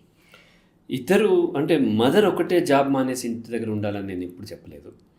కానీ ఒక పేరెంట్ మాత్రం వాళ్ళకి ఎక్కువ కేర్ తీసుకుని ఎక్కువ టైం స్పెండ్ చేసేలాగా ఉంటే మంచిది. చాలామంది హౌస్ హస్బెండ్స్ కూడా ఉందన్న క్లయింట్స్లో. అయితే సమాజం హేళన చేస్తూ ఉంటుంది. తప్పేం లేదు, మదర్కి గవర్నమెంట్ జాబ్ ఉంది, ఇతను గవర్నమెంట్ జాబ్ లేదు, చిన్నదేదో శాలరీ వస్తుంది, తను ఒకటి డిసైడ్ అయ్యారు నా కౌన్సిలింగ్ తర్వాత, ఈ చిన్న శాలరీ కోసం నా ఇద్దరు ఆడపిల్లలు ఉన్నారు, ఈ చిన్న శాలరీ కోసం నేను ఈ చేసుకుంటా నా పిల్లల జీవితాన్ని, ఆమెమో ఎట్లాగెళ్ళక తప్పదు, డిపెండ్ అయితే ఆమె ఎర్నింగ్స్. ఏం చేశాడు, నేను హౌస్ హస్బెండ్గా ఉండిపోతా అన్నాడు. ఇంట్లో ఉన్నాడు, ఆడపిల్లలు చక్కగా ఆడిస్తాడు, జడలు ఇస్తాడు, అన్నీ చేస్తాడు, చక్కగా నేను హౌస్ హస్బెండ్ అని చెప్పుకుంటాడు కూడా. సిగ్గుపడాల్సింది ఏముంది? ఎప్పుడైతే ఫీమేల్ హౌస్ హస్బెండ్ని కూడా గౌరవించడం నేర్చుకుంటుందో అప్పుడు మేల్ కూడా ఫీమేల్ గౌరవించేది ఆ ఇంటెన్సిటీ పెరుగుతుంది కదా. హౌస్ హస్బెండ్ అనగానే ఒక హేళనగా చూస్తారు. మా ఇంట్లో ఏ పని ఎవరైనా చేస్తారు, నేనైనా చేస్తాను. నా వైఫ్ ఫ్రెండ్స్ వస్తే నేను టీ ప్రిపేర్ చేసుకెళ్ళి, అంటే ఆమె తీసుకెళ్తే ప్రిపేర్ చేసి ఇస్తాను. అలాగే తను బట్టలు ఆరేస్తే నేను తీసుకురావటం, తను ఉతికితే నేను ఆరేయటం, ఇప్పుడంటే వాషింగ్ మిషన్స్ వచ్చినాయి, నేను ఆరేయటం, ఆమె బట్టలు నేను ఐరన్ చేయటం, ఇటువంటి అన్నీ నేను చేస్తాను. ఇవి చూసి అంటే లాంగ్ బ్యాక్ వేరే దగ్గర ఉండేవారు, మా ఫ్రెండే పక్కన ఉండేవాడు, హరి నువ్వు ఇవన్నీ ఇట్లా చేయొద్దు, ఎందుకంటే చేస్తే అది చూసి మళ్ళీ మా డిమాండ్ చేస్తుందంట. నీళ్లు పట్టటము, గిన్నెలు తోమటము, కడగటము, కొన్నిసార్లు వంట చేయటము, ఇవన్నీ నేను చేస్తూ ఉంటాను. కాబట్టి ఏ పని ఎవరిది అనేటువంటిది పూర్వపు రోజుల్లో ఓకే, కానీ ఇప్పుడు అట్లా కాదు, ఎవరైనా చేయొచ్చు. ఒకవేళ ఫీమేల్కి మంచి జాబ్ ఉన్నప్పుడు ఫాదర్ మేల్ కొంత తగ్గించుకొని పిల్లలతో స్పెండ్ చేయటం అనేది ఉత్తమం. లేదా మేల్కే మంచి జాబ్ ఉంది, అతను కొద్దిగా బయటకు వెళ్ళటం వీలు, పీరియడ్స్ ఉండవు, ప్రెగ్నెన్సీలు ఇవన్నీ లేవు కాబట్టి తను ఎక్కువ ఎర్న్ చేయగలడు అనుకున్నప్పుడు తను మదర్ కొంచెం తగ్గించుకొని పిల్లలకి స్పెండ్ చేయాలి ఎవరో. లేదంటే ఇద్దరు కూడా రెండు పార్ట్ టైం జాబ్స్ చేసి పిల్లలు చూసుకోవాలి. మొత్తానికైతే ఒక పేరెంట్ అన్నా పిల్లలకి వాళ్ళ పేరెంట్ యొక్క అటెన్షన్ ఉన్నట్లయితే, వాళ్ళు కేర్ తీసుకున్నట్లయితే పిల్లలు ప్రాపర్గా పెరిగే అవకాశాలు ఎక్కువ ఉంటాయి. అట్లా కాకుండా ఇద్దరూ వెళ్ళిపోయి డబ్బు ప్రొవైడ్ చేస్తూ ఉంటారు. చూడండి, తక్కువ సంపాదన ఉన్న వాళ్ళు కూడా ఒకరే వర్క్ చేస్తూ ఉంటారు, కానీ లక్షల్లో సంపాదన ఉన్న వాళ్ళు ఇద్దరు వర్క్ చేస్తూ ఉంటారు. డబ్బు సరిపోక కాదు, వచ్చే డబ్బును మిస్ అవ్వడం ఇష్టం లేక చాలామంది జాబ్ చేశారు.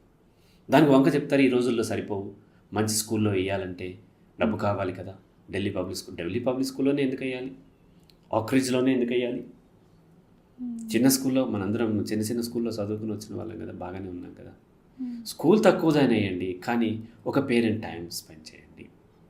అలా కాకుండా వదిలేసేసి ఇద్దరు వెళ్ళిపోతారు, అదొక క్రేజీ లైఫ్ అయిపోయింది. ఒక పేరెంట్ ఇంట్లో ఉండటం అంటే ఏదో అన్ఎడ్యుకేటెడ్ పీపుల్ ఉంటారు, అన్ఎడ్యుకేటెడ్ ఫీమేల్ ఇంట్లో ఉండి పిల్లల్ని చూసుకుంటుంది అనేటువంటి ఒక బిలీఫ్. చదువుకుని ఇంట్లో ఉండొచ్చు, చదువుకుని ఇంట్లో చదువు అనేది ఓన్లీ సంపాదన కోసం కాదు, చెప్తాను సంస్కారం కోసం. సో కాబట్టి అలా కాకుండా పిల్లల కోసం ఒకరు ఉండటం అనేది చాలా హీనమైన బ్రతుకు అనుకుంటున్నారు. ఆవిడ కూడా ఈ మధ్య ఒక కేసులో ఒక జంట, అమ్మాయి ఆస్ట్రేలియా వెళ్ళింది, ఇతను ఎక్కడో ఉంటాడు, పిల్లలు ఎక్కడో ఉంటారు. ఆమె ఆస్ట్రేలియా నుంచి ఇండియా వచ్చింది, అతను కూడా వచ్చాడు. ఎయిర్పోర్ట్లోనే వాళ్ళిద్దరు కలిసి వేరే ఎక్కడికో మళ్ళీ టూర్ వెళ్ళిపోయారు. కనీసం పిల్లల దగ్గర కూడా పోలేదు. టైం లేదు, మాకు టైం లేదు అని చెప్పడం చాలా గొప్పగా ఫీల్ అవుతున్నారు ఈ కెరీరిస్టులు. పిల్లల కోసం టైం స్పెండ్ చేయలేము అనేది చాలా గొప్పగా ఫీల్ అవుతున్నారు. అది సిగ్గుపడాల్సిన విషయం. మళ్ళీ చెప్తున్నాను, పిల్లల కంటే ముఖ్యమైనది ఏదైనా ఉంటే పిల్లలు కనొద్దు, పిల్లలే ఫస్ట్ ప్రయారిటీ అవ్వాలి. పిల్లలు కనకపోతే ఏం అభ్యంతరం లేదు. ఇప్పుడు ఈ మధ్య DINK culture, double income and no kids, ఇక్కడ కూడా క్రేజీ. నేను ఆ వీడియోలో ఎక్స్ప్లెయిన్ చేసి, ఇక్కడ కూడా no kids your wish, but double income కాబట్టి నో కిడ్స్ అంటున్నారు, అది తప్పు. అది నీ ఇన్ఫీరియారిటీ నుంచి వచ్చింది. లేదా నేను గొప్ప పని చేస్తున్నాను, నా దగ్గర 2 ఇన్కమ్లు ఉన్నాయని చెప్పడం కోసం వచ్చింది. కాబట్టి ఒక పేరెంట్ అడ్జస్ట్ చేసుకుని కొంతకాలం తర్వాత ఎదిగిన తర్వాత కొంచెం మార్చుకోవచ్చు. వెరీ చైల్డ్హుడ్ ఏజ్ 6 years వరకు మాత్రం ఒక పేరెంట్ ఎవరైనా ఉంటే, దట్టు మదర్ ఉంటే మరింత బెటర్. ఎందుకంటే మదర్ టచ్ తెలుసు ఆ బిడ్డకి, మదర్ వాయిస్ తెలుసు, మదర్ స్మెల్ బాగా తెలుసు, మదర్ టెక్స్చర్ తెలుసు, ఇవన్నీ తెలుసు. కాబట్టి మదర్తో, బయలాజికల్ మదర్తో ఎక్కువ కంఫర్ట్ ఉంటుంది ఆ బిడ్డకి. కాబట్టి మదర్ ఉండటం అనేది మంచి ప్రాక్టీస్. మదర్ కుదరకపోతే ఒక్కొక్కసారి ఫాదర్ సరే ఉండొచ్చు. సరే, ఇప్పుడు మీరు అన్నట్టు ఇమిటేటింగ్ అంటారు కదా, ఇప్పుడు మీరు మంచి చేస్తారు, సపోజ్ మీరు హెల్ప్ చేశారు ఇంట్లో, అది పిల్లలు నేర్చుకుంటారని అన్నారు. అట్లా ఇమిటేటింగ్ కాకుండా వాళ్ళ ఓన్ థాట్స్, ఇప్పుడు ఇది మంచి సార్, ఒకవేళ నెగిటివ్ జరిగిందనుకోండి, ఇది నెగిటివ్ అని ఐడెంటిఫై చేసి వాళ్ళ ఓన్ థాట్స్ ఎప్పుడు డెవలప్ అవుతాయి? మొదటి నుంచి ఉంటాయి. కాకపోతే మనం ఏం చేస్తామంటే వాళ్ళ యొక్క లాజిక్ను వాడనివ్వకుండా తొక్కేస్తూ ఉంటాం. అదంతే, దేవుడు దండం పెట్టు, అదంతే, పెద్దవాళ్ళని గౌరవించాలి, ఇలా ఇదింతే, నువ్వు మాట వినాల్సిందే, నా మాట వినాల్సిందే మదరు, ఫాదర్, లేకపోతే అమ్మమ్మలు, నానమ్మలు, పెద్దవాళ్ళని గౌరవించాలి. ఇట్లా చెప్తున్నప్పుడు ఏమైందంటే వాళ్ళ యొక్క ఆలోచన శక్తిని మనం చంపేస్తాం. వాళ్ళు చేయనివ్వండి ఏదైనా సరే. ఇప్పుడు నా కొడుకు ఒకసారి ఫంక్షన్కి వెళ్తే, ఫంక్షన్లో వాళ్ళు క్యాటరింగ్ వాళ్ళు చేస్తూ ఉంటారు కదా, మొత్తం అంతా సప్లై చేసిన తర్వాత ఫంక్షన్ అయిపోయిన తర్వాత ఇంకా చుట్టాలు కబుర్లు చెప్పుకుంటూ ఉంటే క్యాటరింగ్ వాళ్ళ గ్లాసులు అవన్నీ తీస్తూ ఉంటారు, ఐస్ క్రీమ్ కప్పులు అవన్నీ తీసేస్తూ ఉంటారు కదా, వాళ్ళతో పాటు ఇతను కూడా తీసేస్తున్నాడు. మేము ఏమనం, మా చుట్టాలు వచ్చి ముట్టుకుంటాం అట్లా, లేదు పర్లేదు చేయని, అతను వాళ్ళతో పాటు చేస్తున్నాడు. అలాగే నలుగురితో ఉంటే మామూలుగా తింటున్నప్పుడు ప్లేట్స్ తీసుకున్నప్పుడు తన ప్లేట్తో పాటు పక్క వాళ్ళ ప్లేట్ కూడా తీసుకుని వెళ్ళిపోతూ ఉంటాడు. లేకపోతే అతను చేయనివ్వండి, చిచ్చి వాళ్ళని ముట్టుకోవడం ఏంటి, ఇట్లాంటివన్నీ మనం చేయటం వల్ల మనం చెప్పిన వాటిని ఇలా పాటించాలి, ఇది కల్చర్, లేకపోతే ఇది గొప్పతనము అని చెప్పేసరికి ఏమవుతుందంటే వాళ్ళల్లో ఆలోచన శక్తి తగ్గిపోతుంది. వాళ్ళు మనం చూసి ఇమిటేట్ అంటే యాజ్ ఇట్ ఈస్కి ఇమిటేట్ చేయరు, మోడల్ లెర్నింగ్ అంటారు. అంటే చూసి అనుకరించడం ద్వారా నేర్చుకుంటారు. తర్వాత తన వాళ్ళ ఓన్ ఇది వాడతారు. ఎగ్జాక్ట్గా ఇమిటేట్ చేయరు, ఏది చేస్తారు కాదు, చూసి అనాలిసిస్ చేస్తారు, అనుకరించడం ద్వారా వాళ్ళు నేర్చుకుంటూ ఉంటారు.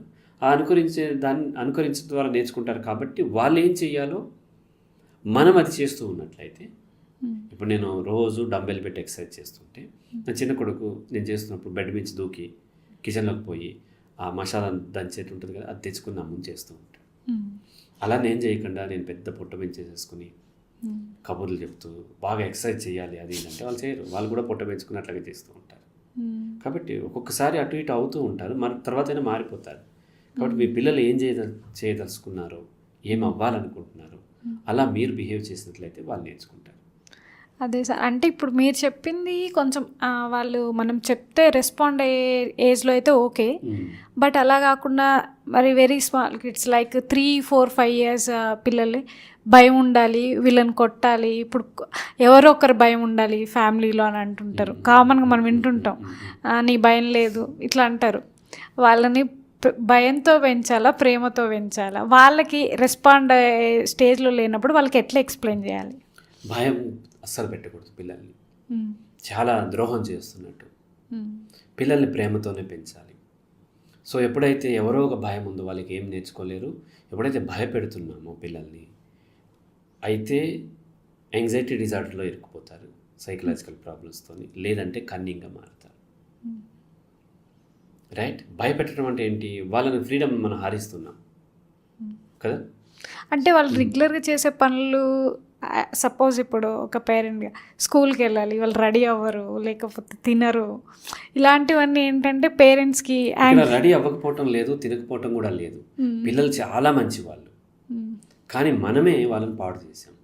స్కూల్కి ఎప్పుడే వెళ్తారు అని అంటే, మనం చిన్నప్పుడే 1.5 సంవత్సరం అప్పుడే డే కేర్లు వేసేస్తారు, 2.5లోనే ప్లే స్కూల్లో వేస్తారు, లేదంటే యూకేజీలో, అదే మన అంటే అది ఉంటుంది నర్సరీలో వేస్తారు, తర్వాత ఎల్కేజీ, యూకేజీ. అట్లా కాకుండా కొంతకాలం మనతో పాటు పెరగనివ్వాలి. 6 years అప్పుడు స్కూల్లో వేయచ్చు. అంటే స్కూల్కి ఎప్పుడు పిల్లలు వెళ్తారంటే, స్కూల్ ఎన్వైరన్మెంట్ బాగుండాలి. స్కూల్లో టీచర్ తల్లి కంటే ప్రేమగా వాళ్ళతో పాటు ఆడుతూ పాడుతూ చెప్పాలి. అప్పుడు అక్కడికి వెళ్తారు. పిల్లలకి ఎక్కడ ప్రేమ దొరుకుతుందో అక్కడికి వెళ్తారు. పిల్లలకి ఎక్కడ క్యూరియాసిటీ ఉంటే అక్కడికి వెళ్తారు. ఆ స్కూల్కి వెళ్ళగానే కూర్చోబెట్టడం, బెదిరించడం, అల్లరి చేయొద్దు, చేస్తే బాత్రూంలో పడేస్తాను, డార్క్ రూమ్లో పడేస్తాను అని టీచర్ అంటుంటే ఇంకెక్కడ పోతారు వాళ్ళు? నా పిల్లలు ఎప్పుడు స్కూల్కి పోనని ఏడవలేదు, ఏడవరు కూడా. ఎందుకు? ఆ స్కూల్లో టీచర్ ఇక్కడే మన హిమాయత్ నగర్లో ఆక్స్ఫర్డ్ గ్రామర్ స్కూల్ ఉంటుంది, వేదకుమార్ గారిది. 2 పిల్లల్ని అక్కడే వేశాను నేను.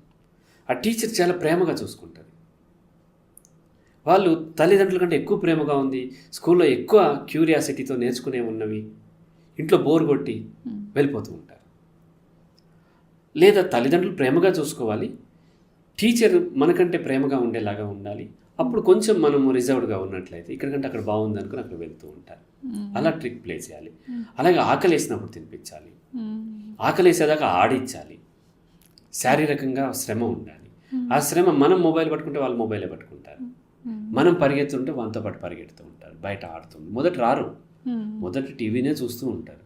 అయినా బయటకు వెళ్ళి వైఫ్ అండ్ హస్బెండ్ ఇంకొకరితో ఆడుతూ ఉంటే 2 రోజులకో 3 రోజులకో ఒకసారి ట్రై చేస్తానని వస్తారు.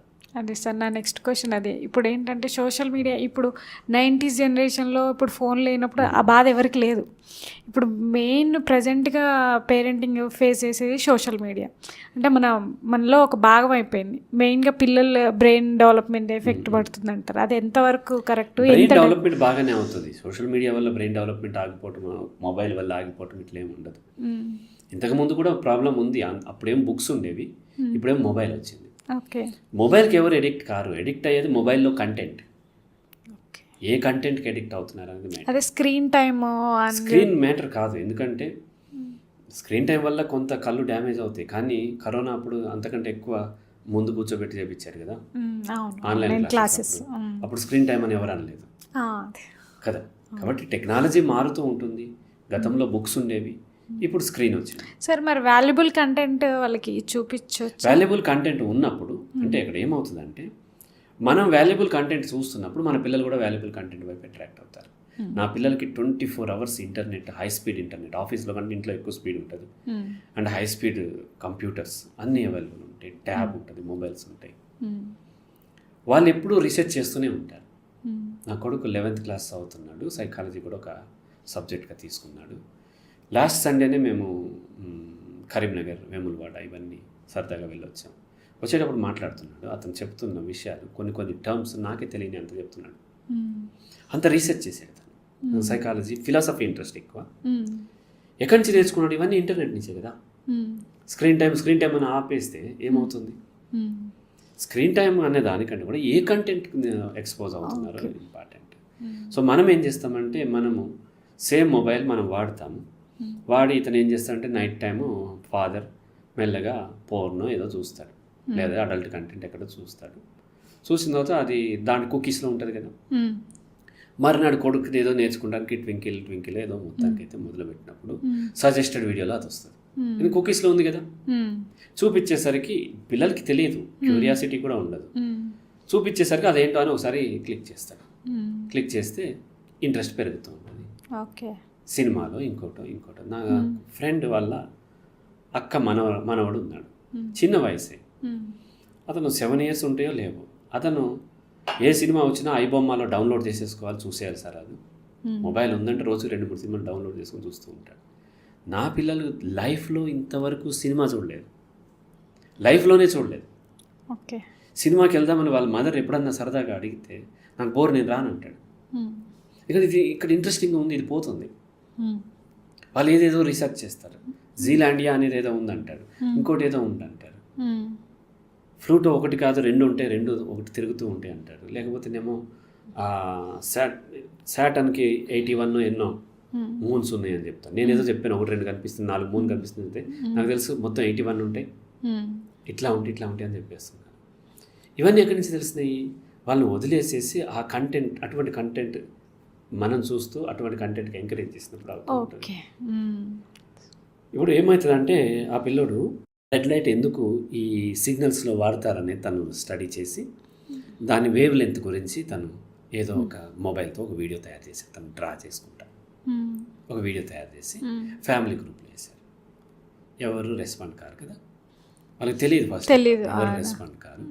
ఎవరో ఒక అమ్మాయి సివిల్స్ ప్రిపేర్ అవుతున్న రిలేటివ్ గర్ల్ ఉంది, అమ్మాయి రెస్పాండ్ గుడ్ అని చెప్పి పెట్టింది. ఇదే పిల్లవాడు ఒక పవన్ కళ్యాణ్ లేకపోతే మహేష్ బాబు పాటకి ఏవో డబల్ మీనింగ్తో ఉన్న పాటలు ఉంటాయి కదా, డ్యాన్స్ వేసేసాడు, అది పెట్టారు అనుకోండి. అందరు ఆహా ఓహో సూపర్ అని పెడతారు. అప్పుడు ఆ పిల్లవాడు దేనికి మోటివేట్ అవుతాడు? ఆబ్వియస్లీ దానికి రెస్పాండ్ అయిన దానికి కదా. నేనేమంటానంటే పిల్లల్ని కాదు మీరు హ్యాండిల్ చేయాల్సింది, పిల్లల చుట్టూ ఉన్నటువంటి ఎన్వైర్న్మెంట్ని హ్యాండిల్ చేయాలి. రైట్? సో చుట్టూ ఉన్నటువంటి అటువంటి సినిమాలు, డ్యాన్సులు వేసే దాంట్లోకి పోనివ్వకండి. మనం కూడా పోవద్దు ఆ గ్రూపుల్లో. మనం సింపుల్ మీరు అన్నట్టు మనము చేసే పని వాళ్ళు ఇమిటేట్ చేస్తారు కాబట్టి వాళ్ళకి ఏదైతే మోటివేషన్ దొరుకుతుందో అదే చేస్తారు కదా. ఓకే. కాబట్టి ఎటువంటి సమాజంలోకి మన పిల్లలు ఎక్స్పోజ్ అవుతున్నారో ఆ సమాజాన్ని హ్యాండిల్ చేయండి. ఆ చుట్టూ ఉన్న వాళ్ళు రీసెర్చ్ చేస్తుంటే వీళ్ళు కూడా రీసెర్చ్ చేస్తారు. చుట్టూ ఉన్న వాళ్ళు వల్గర్ పాటలకి నడుమొప్పుకుంటూ డ్యాన్స్ చేస్తూ రీల్స్ చేస్తుంటే వీళ్ళు కూడా అదే చేసే అవకాశం ఉంటుంది. చుట్టూ అది ఉంచి వీళ్ళని మాత్రం చేయొద్దంటే ఎట్లా? ఆ స్టవ్ మీద వెన్న పెట్టి కింద మంట పెట్టి వెన్న కరగొద్దు అంటే కరగకుండా ఎట్లా ఉంటుంది కదా? మంట ఆపాలి కదా. మంట ఏంటి? చుట్టూ ఉన్న వాళ్ళు చేసే రీల్స్, చుట్టూ ఉన్న వాళ్ళు చేసేటువంటి వల్గర్ కంటెంట్, చుట్టూ ఉన్న వాళ్ళు చేసే ఎంటర్టైన్మెంట్ కంటెంట్, ఆ కంటెంట్ చూడటము, ఆ కంటెంట్ క్రియేట్ చేయటము చేస్తున్నప్పుడు వీళ్ళకి కూడా అక్కడ ఇంట్రెస్ట్ పెరుగుతుంది. అలా కాకుండా మనం వ్యాలిడ్ కంటెంట్ క్రియేట్ చేస్తున్నప్పుడు, వ్యాలిడ్ కంటెంట్ ఉండే వాళ్ళతో మనం మాట్లాడుతున్నప్పుడు, వీళ్ళు కూడా వాళ్ళతో ఇంటరాక్ట్ అవుతున్నప్పుడు వీళ్ళు కూడా అదే నేర్చుకుంటారు. ఇనిషియల్ స్టేజ్ చాలా ఇంపార్టెంట్. ఫస్ట్ 6 years, ఆ తర్వాత 12 years, ఈ 2 స్టేజ్లు. 0 to 6 years నేనేమంటానంటే కిడ్ అంటాను, 6 to 12 years చైల్డ్ అంటాను. ఈ 2 స్టేజ్లు చాలా ఇంపార్టెంట్. పిల్లల యొక్క ఎన్వైర్న్మెంట్ మనం హ్యాండిల్ చేయాలి.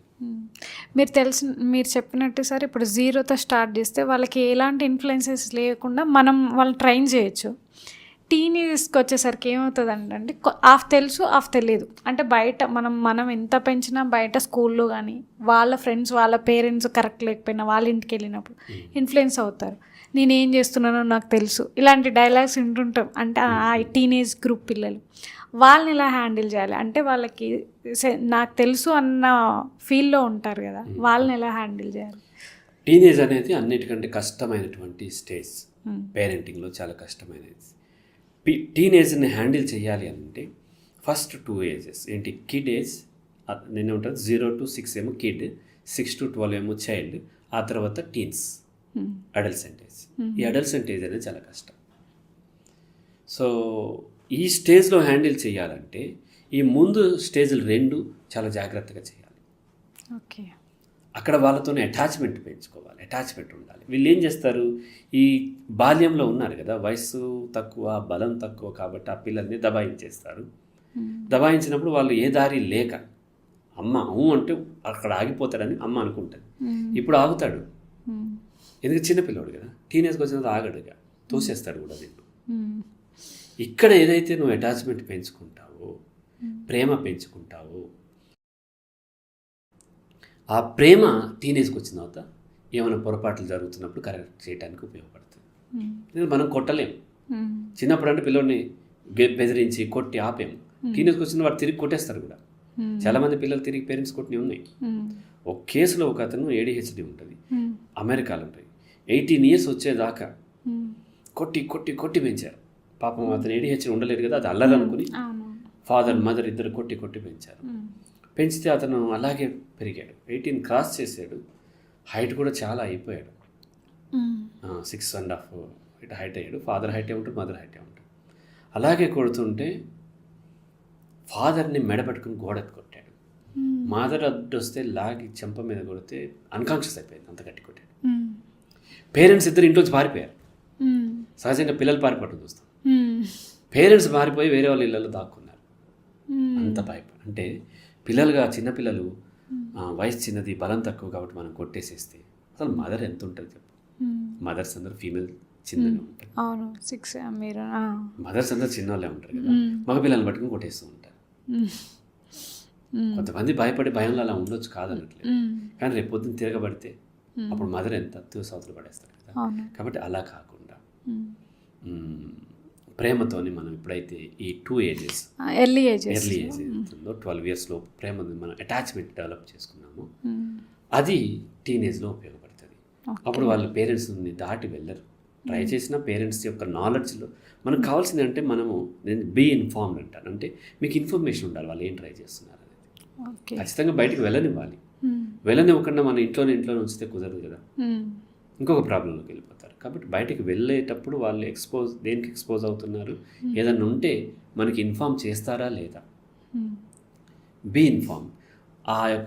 ఆ ఇన్ఫర్మేషన్ వచ్చేలాంటి దాన్ని ఆ ఛానల్ని కట్ చేసుకోవద్దు.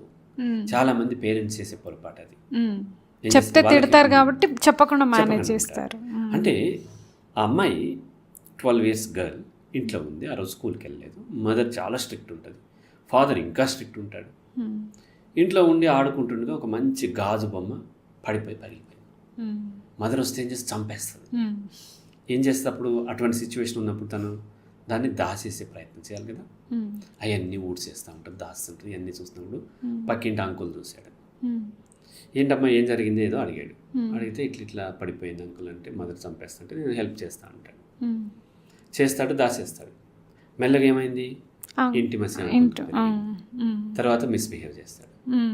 దీనికి అంతటి కారణం ఎవరు, స్ట్రిక్ట్గా ఉన్న పేరెంట్స్. పగిలిపోయింది అని చెప్పుకునే స్వేచ్ఛ ఉండాలి. ఏదన్నా పోగొడితే పోయిందని చెప్పుకునే స్వేచ్ఛ ఉండాలి. ఇప్పుడు నా బాయ్ ఏదన్నా పడేసాడు, సార్ ఇట్లా పడిపోయింది సార్ అని చెప్తాడు. అట్లా పడేస్తావు అంటే రెండోసారి పడేసినప్పుడు నాకు తెలియదు సార్ అంటాడు కదా. అబద్ధాలు పిల్లలు చెప్తున్నారంటే అది పేరెంట్స్ దగ్గరే ఉంది. పొరపాట్లు జరుగుతాయి, ఎవరికైనా జరుగుతాయి, మనిషి అన్న ఎవరికైనా పొరపాట్లు జరుగుతాయి.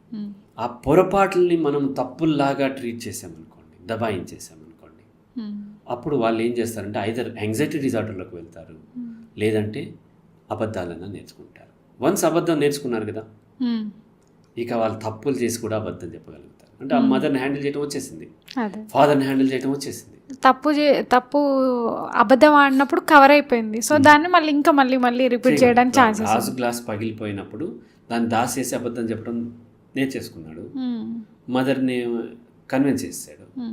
రేపొద్దున ఆల్కహాల్ తాగినప్పుడు కూడా కన్విన్స్ చేసే ప్రయత్నం చేస్తాడు కదా.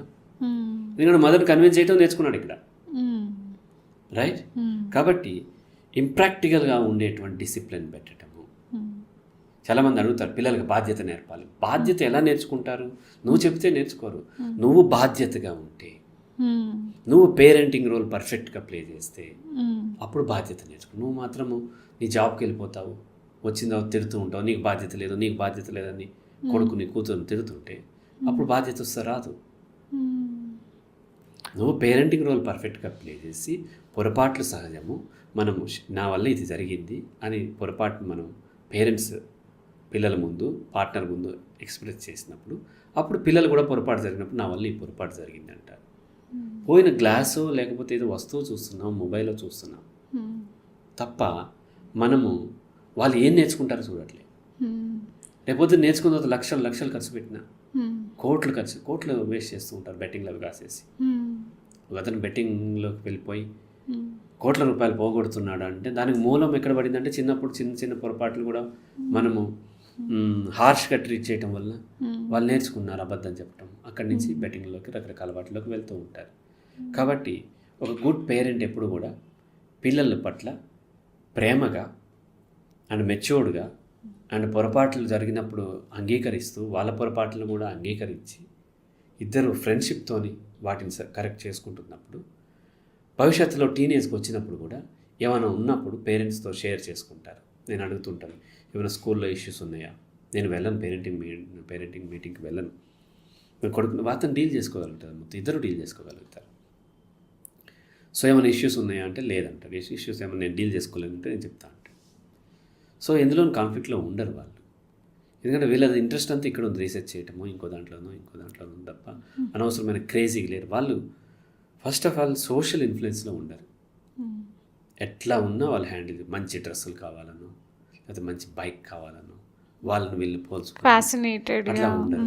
ఎందుకు ఉండరు అంటే మొదటి నుంచి వాళ్ళు నన్ను చూసి వాళ్ళు అలవరుచుకున్నారు. వాళ్ళకి ఆ self esteem, high self esteem ఉంది. కాబట్టి మనం పిల్లల్లో హై సెల్ఫ్ ఎస్టీమ్ పెంచాలి. పెంచినట్లయితే దెన్ మిగతావన్నీ కూడా బాగుంటాయి. మీరు చెప్పింది ఉంటే ఇంకొంచెం ఇప్పుడు మనం ఎక్కువ చూస్తాం సార్, ఇంటర్ పిల్లలు మార్కులు తక్కువ వచ్చాయని సూసైడ్ చేసుకుంటారు, లేకపోతే ర్యాగింగ్ చేశారని, లేదంటే లవ్ ప్రపోజ్ చేస్తే రిజెక్ట్ చేశారని. మెయిన్గా ఈ ఏజ్ గ్రూప్ వాళ్ళే చూస్తాం. ఎందుకు మెంటల్ స్టేటస్ ఎలా ఉంటుంది, పేరెంటింగ్లో ఏం ప్రాబ్లం ఉంటుంది, ఇలా ఎందుకు చేస్తారు పిల్లలు? మార్కులు తక్కువ వస్తే సూసైడ్ చేసుకుంటున్నారంటే మార్కులు తక్కువ వస్తే అది చాలా నేరం కింద పేరెంట్స్ చూస్తారు, లేదంటే వాళ్ళ రిలేటివ్స్ చూస్తారు, వాళ్ళ పీర్ గ్రూప్ చూస్తారు, వాళ్ళ టీచర్స్ చూస్తారు. అది పెద్ద అవమానం కదా, అందుకని చేసుకుంటూ ఉంటారు. కనీసం పేరెంట్స్ అన్నా సరే మార్కులు తక్కువ రావటం, మార్కులు కాదు. నా కొడుకు అయితే చాలా వాటిలో ఫెయిల్ అయ్యాడు. ఓన్లీ 10th క్లాస్ మాత్రము తను ఖచ్చితంగా పాస్ అవ్వాలి కాబట్టి కొంచెం హార్డ్ వర్క్ చేసి ఫినిష్ చేశాడు. తను ఎక్కువ స్టడీ వీటిలో ఉంటారు కాబట్టి అకాడమిక్స్లో ఎక్కువ మార్కులు రావు. సో వాటిని యాక్సెప్ట్ చేసి తను కేర్ చేయడు. తన మార్క్స్ వచ్చిన తర్వాత బాగానే వచ్చింది మార్క్స్, ఎవరికి చెప్పడు. అసలు ఇంట్రెస్టే లేదు తనకి. పోల్చుకోవటం, నాకు ఎక్కువ వచ్చినాయి తక్కువ వచ్చినాయి ఇంట్రెస్టే ఉండదు. సో కాబట్టి ఈ కార్పొరేట్ కాలేజెస్కి ఏంటి అని అంటే మార్కులు ఎక్కువ తెచ్చి వాళ్ళకి చూపించి బిజినెస్ చేసుకోవాలని చూస్తారు. కాబట్టి మార్కులు ఎక్కువ రావడాన్ని చాలా గ్లోరిఫై చేస్తూ ఉంటారు, రైట్. నిజం చెప్పండి, ఒక బుక్ని మనము దాంట్లో 100 రావాలంటే ఆ బుక్ తప్ప ఏమీ చదవకూడదు మనం కదా, బాగా చదవాలి దాన్ని. ఒక అబ్బాయి ఆ బుక్ని ఆ సంవత్సరం మొత్తం చదివాడు, లేదంటే 6 సబ్జెక్ట్ని సంవత్సరం మొత్తం చదివాడు, నాకు 98, 99 వచ్చినాయి. అవి కూడా రాకూడదు యాక్చువల్, అంత వేసేవాళ్ళు కాదు పూర్వం, ఇప్పుడు వేసేస్తున్నారు, వచ్చినాయి అనుకుందాం. అదే టైంలో ఇంకొక అతను మధ్యలో వెళ్ళి గిటార్ నేర్చుకున్నాడు, ఇంకోటి ఏదో పాటలు నేర్చుకున్నాడు, ఇంకోటి ఏదో ఫిజికల్ ఎక్సర్సైజ్ చేశాడు, ఇంకో దాని మీద రీసెర్చ్ చేశాడు. ఇన్ని చేసిన అతనికి 98 రావు కదా. నేను తక్కువ టైం ఆ బుక్ మీద స్పెండ్ చేశాడు, బియాండ్ బుక్ చాలా నేర్చుకున్నాడు, రైట్. ఇదొక 16, 17 వస్తాయి. రేపొద్దు నిజంగా మార్కెట్కి వెళ్ళినప్పుడు మార్కెట్లో మళ్ళీ ఎగ్జామ్ ఉండదు కదా, జాబ్ వచ్చిన తర్వాత అవును. అన్నిటిని డీల్ చేయడం రావాలి. అతనికి ఆ బుక్ రాయటం తప్ప ఏం తెలియదు. జాబ్ చేయాలంటే ఇది మాట్లాడటం రావాలి, అండ్ ఆ లౌక్యం తెలియాలి, సబ్జెక్ట్ని ప్రజెంట్ చేయడం తెలియాలి. ఇట్లాంటి అనేకం ఉంటాయి. అవన్నీ ఇతను నేర్చుకోలేదు, ఓన్లీ మార్కులు మాత్రమే తెచ్చాడు. నేను అందుకే చెప్తాను, మూర్ఖులకు మాత్రమే మార్కులు కావాలి, మార్కెట్కి మార్కులతో పని లేదు. మీకు ఒక స్విచ్ బోర్డ్ పాడైంది అనుకోండి, ఒక ఎలక్ట్రీషియన్ పిలిచారు, అతను నేను ఐటీఐలో నాకు 100% మార్క్స్ అని టాపర్ అని సర్టిఫికేట్ చూపించారు అనుకోండి, మీరు సర్టిఫికేట్ చూసి వర్క్ ఇస్తారా, ఆర్ వర్క్ చూసి అతనికి వర్క్ చూసి ఇస్తారు.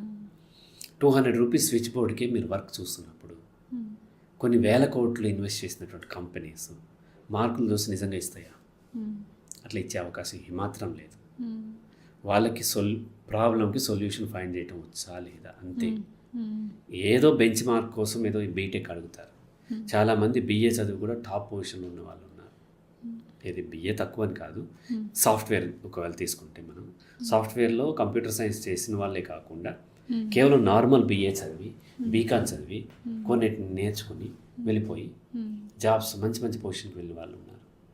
ఎందుకు వెళ్తున్నారు వాళ్ళు అంటే మిగతా స్కిల్స్ అన్నీ వచ్చినాయి. నేను అదే అడుగుతాను, జాబ్లో కావాల్సింది ఆస్క్ అంటాను, ఏఎస్కే. ఆస్క్ అంటే ఫస్ట్ వాళ్ళు చెక్ చేసేది యాటిట్యూడ్. ఆ పిల్లవాడికి జాబ్ చేసే యాటిట్యూడ్ ఉందా లేదా, ఈ జాబ్కి తను సరిపడా అనుకుంటున్నాడా లేదా, లేదా తను ఓవర్ క్వాలిఫైడ్, నాకు ఈ జాబ్ కరెక్ట్ కాదు అనుకుంటున్నాడా, అసలు అతని యాటిట్యూడ్ ఏంటి అనేది చూస్తారు. తర్వాత స్కిల్, ఇచ్చిన దాన్ని ఎంత ఎఫెక్టివ్గా చేయగలరు. లాస్ట్ ప్రయారిటీ నాలెడ్జ్, ఎందుకంటే నాలెడ్జ్ లేకపోతే డెవలప్ చేసుకుంటాడు. స్కిల్ అనేది కొంత ఓవర్ టైం పడుతుంది ఆ స్కిల్ కావాలంటే. యాటిట్యూడ్ అయితే చాలా టైం పడుతుంది వాళ్ళొక్కరికి. అందుకని ఫస్ట్ యాటిట్యూడ్ చూస్తారు, తర్వాత స్కిల్ చూస్తారు, తర్వాతే నాలెడ్జ్ చూస్తారు. మార్కులు లేవు ఇక్కడ, మార్కులు అసలు లేవు. నీ మార్కులతో నేనేం చేసుకుంటాను? మీరు చూడండి, చైతన్య నారాయణ కాలేజీలో 100 మార్క్స్ వచ్చిన వాళ్ళు ఫోటోలు పెట్టి బ్యానర్లు కడతారు. ఇన్ఫోసిస్ 100 ఉన్నవాడు నేను హైర్ చేసుకున్నాను బ్యానర్ పెట్టట్లేదు. వాళ్ళకి అవసరం లేదు కదా, వాళ్ళకి పని చేసేవాడు కావాలి అంతే తప్ప నీ మార్కులతో వాళ్ళు ఏం చేసుకుంటారు? కాలేజ్ కావాలి, కాలేజ్ మార్కులు చూపిస్తే అతనికి అడ్మిషన్స్ వస్తాయి, బిజినెస్ ఎక్కువ నడుస్తుంది.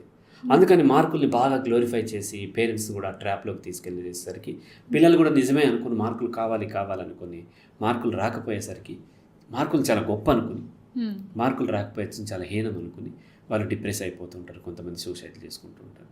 సేమ్ అదే లవ్ కానీ లేకపోతే మిగతా ఇష్యూస్లో కూడా చాలామంది తన ఫేవరెట్ హీరో సినిమా హిట్ అవ్వలేదని కూడా సూసైడ్ చేసుకునే వాళ్ళు ఉన్నారు. టికెట్లు దొరకలేదని సూసైడ్ చేస్తుంది. ఎందుకంటే చాలా గ్లోరిఫై అయిపోయింది అతనికి, చాలా గొప్పది సినిమా చూడటం, ప్రేమ చాలా గొప్పది. ఒక అమ్మాయి యాక్సెప్ట్ చేయడం అంటే హీరో అతను. అట్లా ఫీల్ అయిపోయినప్పుడు అమ్మాయి రిజెక్ట్ చేయడం అనేది చాలా అవమానంగా భావిస్తూ ఉంటాడు. సో ఇలా సినిమాల ద్వారా మనము చాలా నేర్చుకుంటున్నాము, పిల్లలు నేర్పిస్తున్నాము. అది చాలా ప్రమాదకరం. సినిమాలు వ్యాపారం, వెబ్ సిరీస్ వ్యాపారం, రైట్?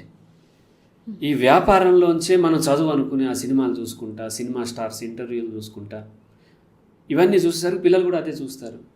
చూసి సినిమాలో హీరోయిన్ యాక్సెప్ట్ చేసింది, చేయకపోతే నేను హీరో కాదు, నేను కమెడియన్ అయిపోతున్నప్పుడు తను కమెడియన్గా ఉంటే ఇష్టం లేదు, హీరోగా ఉంటమే ఇష్టం, కాబట్టి సూసైడ్ చేసుకుంటూ ఉంటారు. కాబట్టి సినిమాల ప్రభావం పడనివ్వకూడదు మన పిల్లల మీద. అంటే సినిమా కంటే గొప్పతనాన్ని మనం వేరే దాంట్లో చూపించాలి.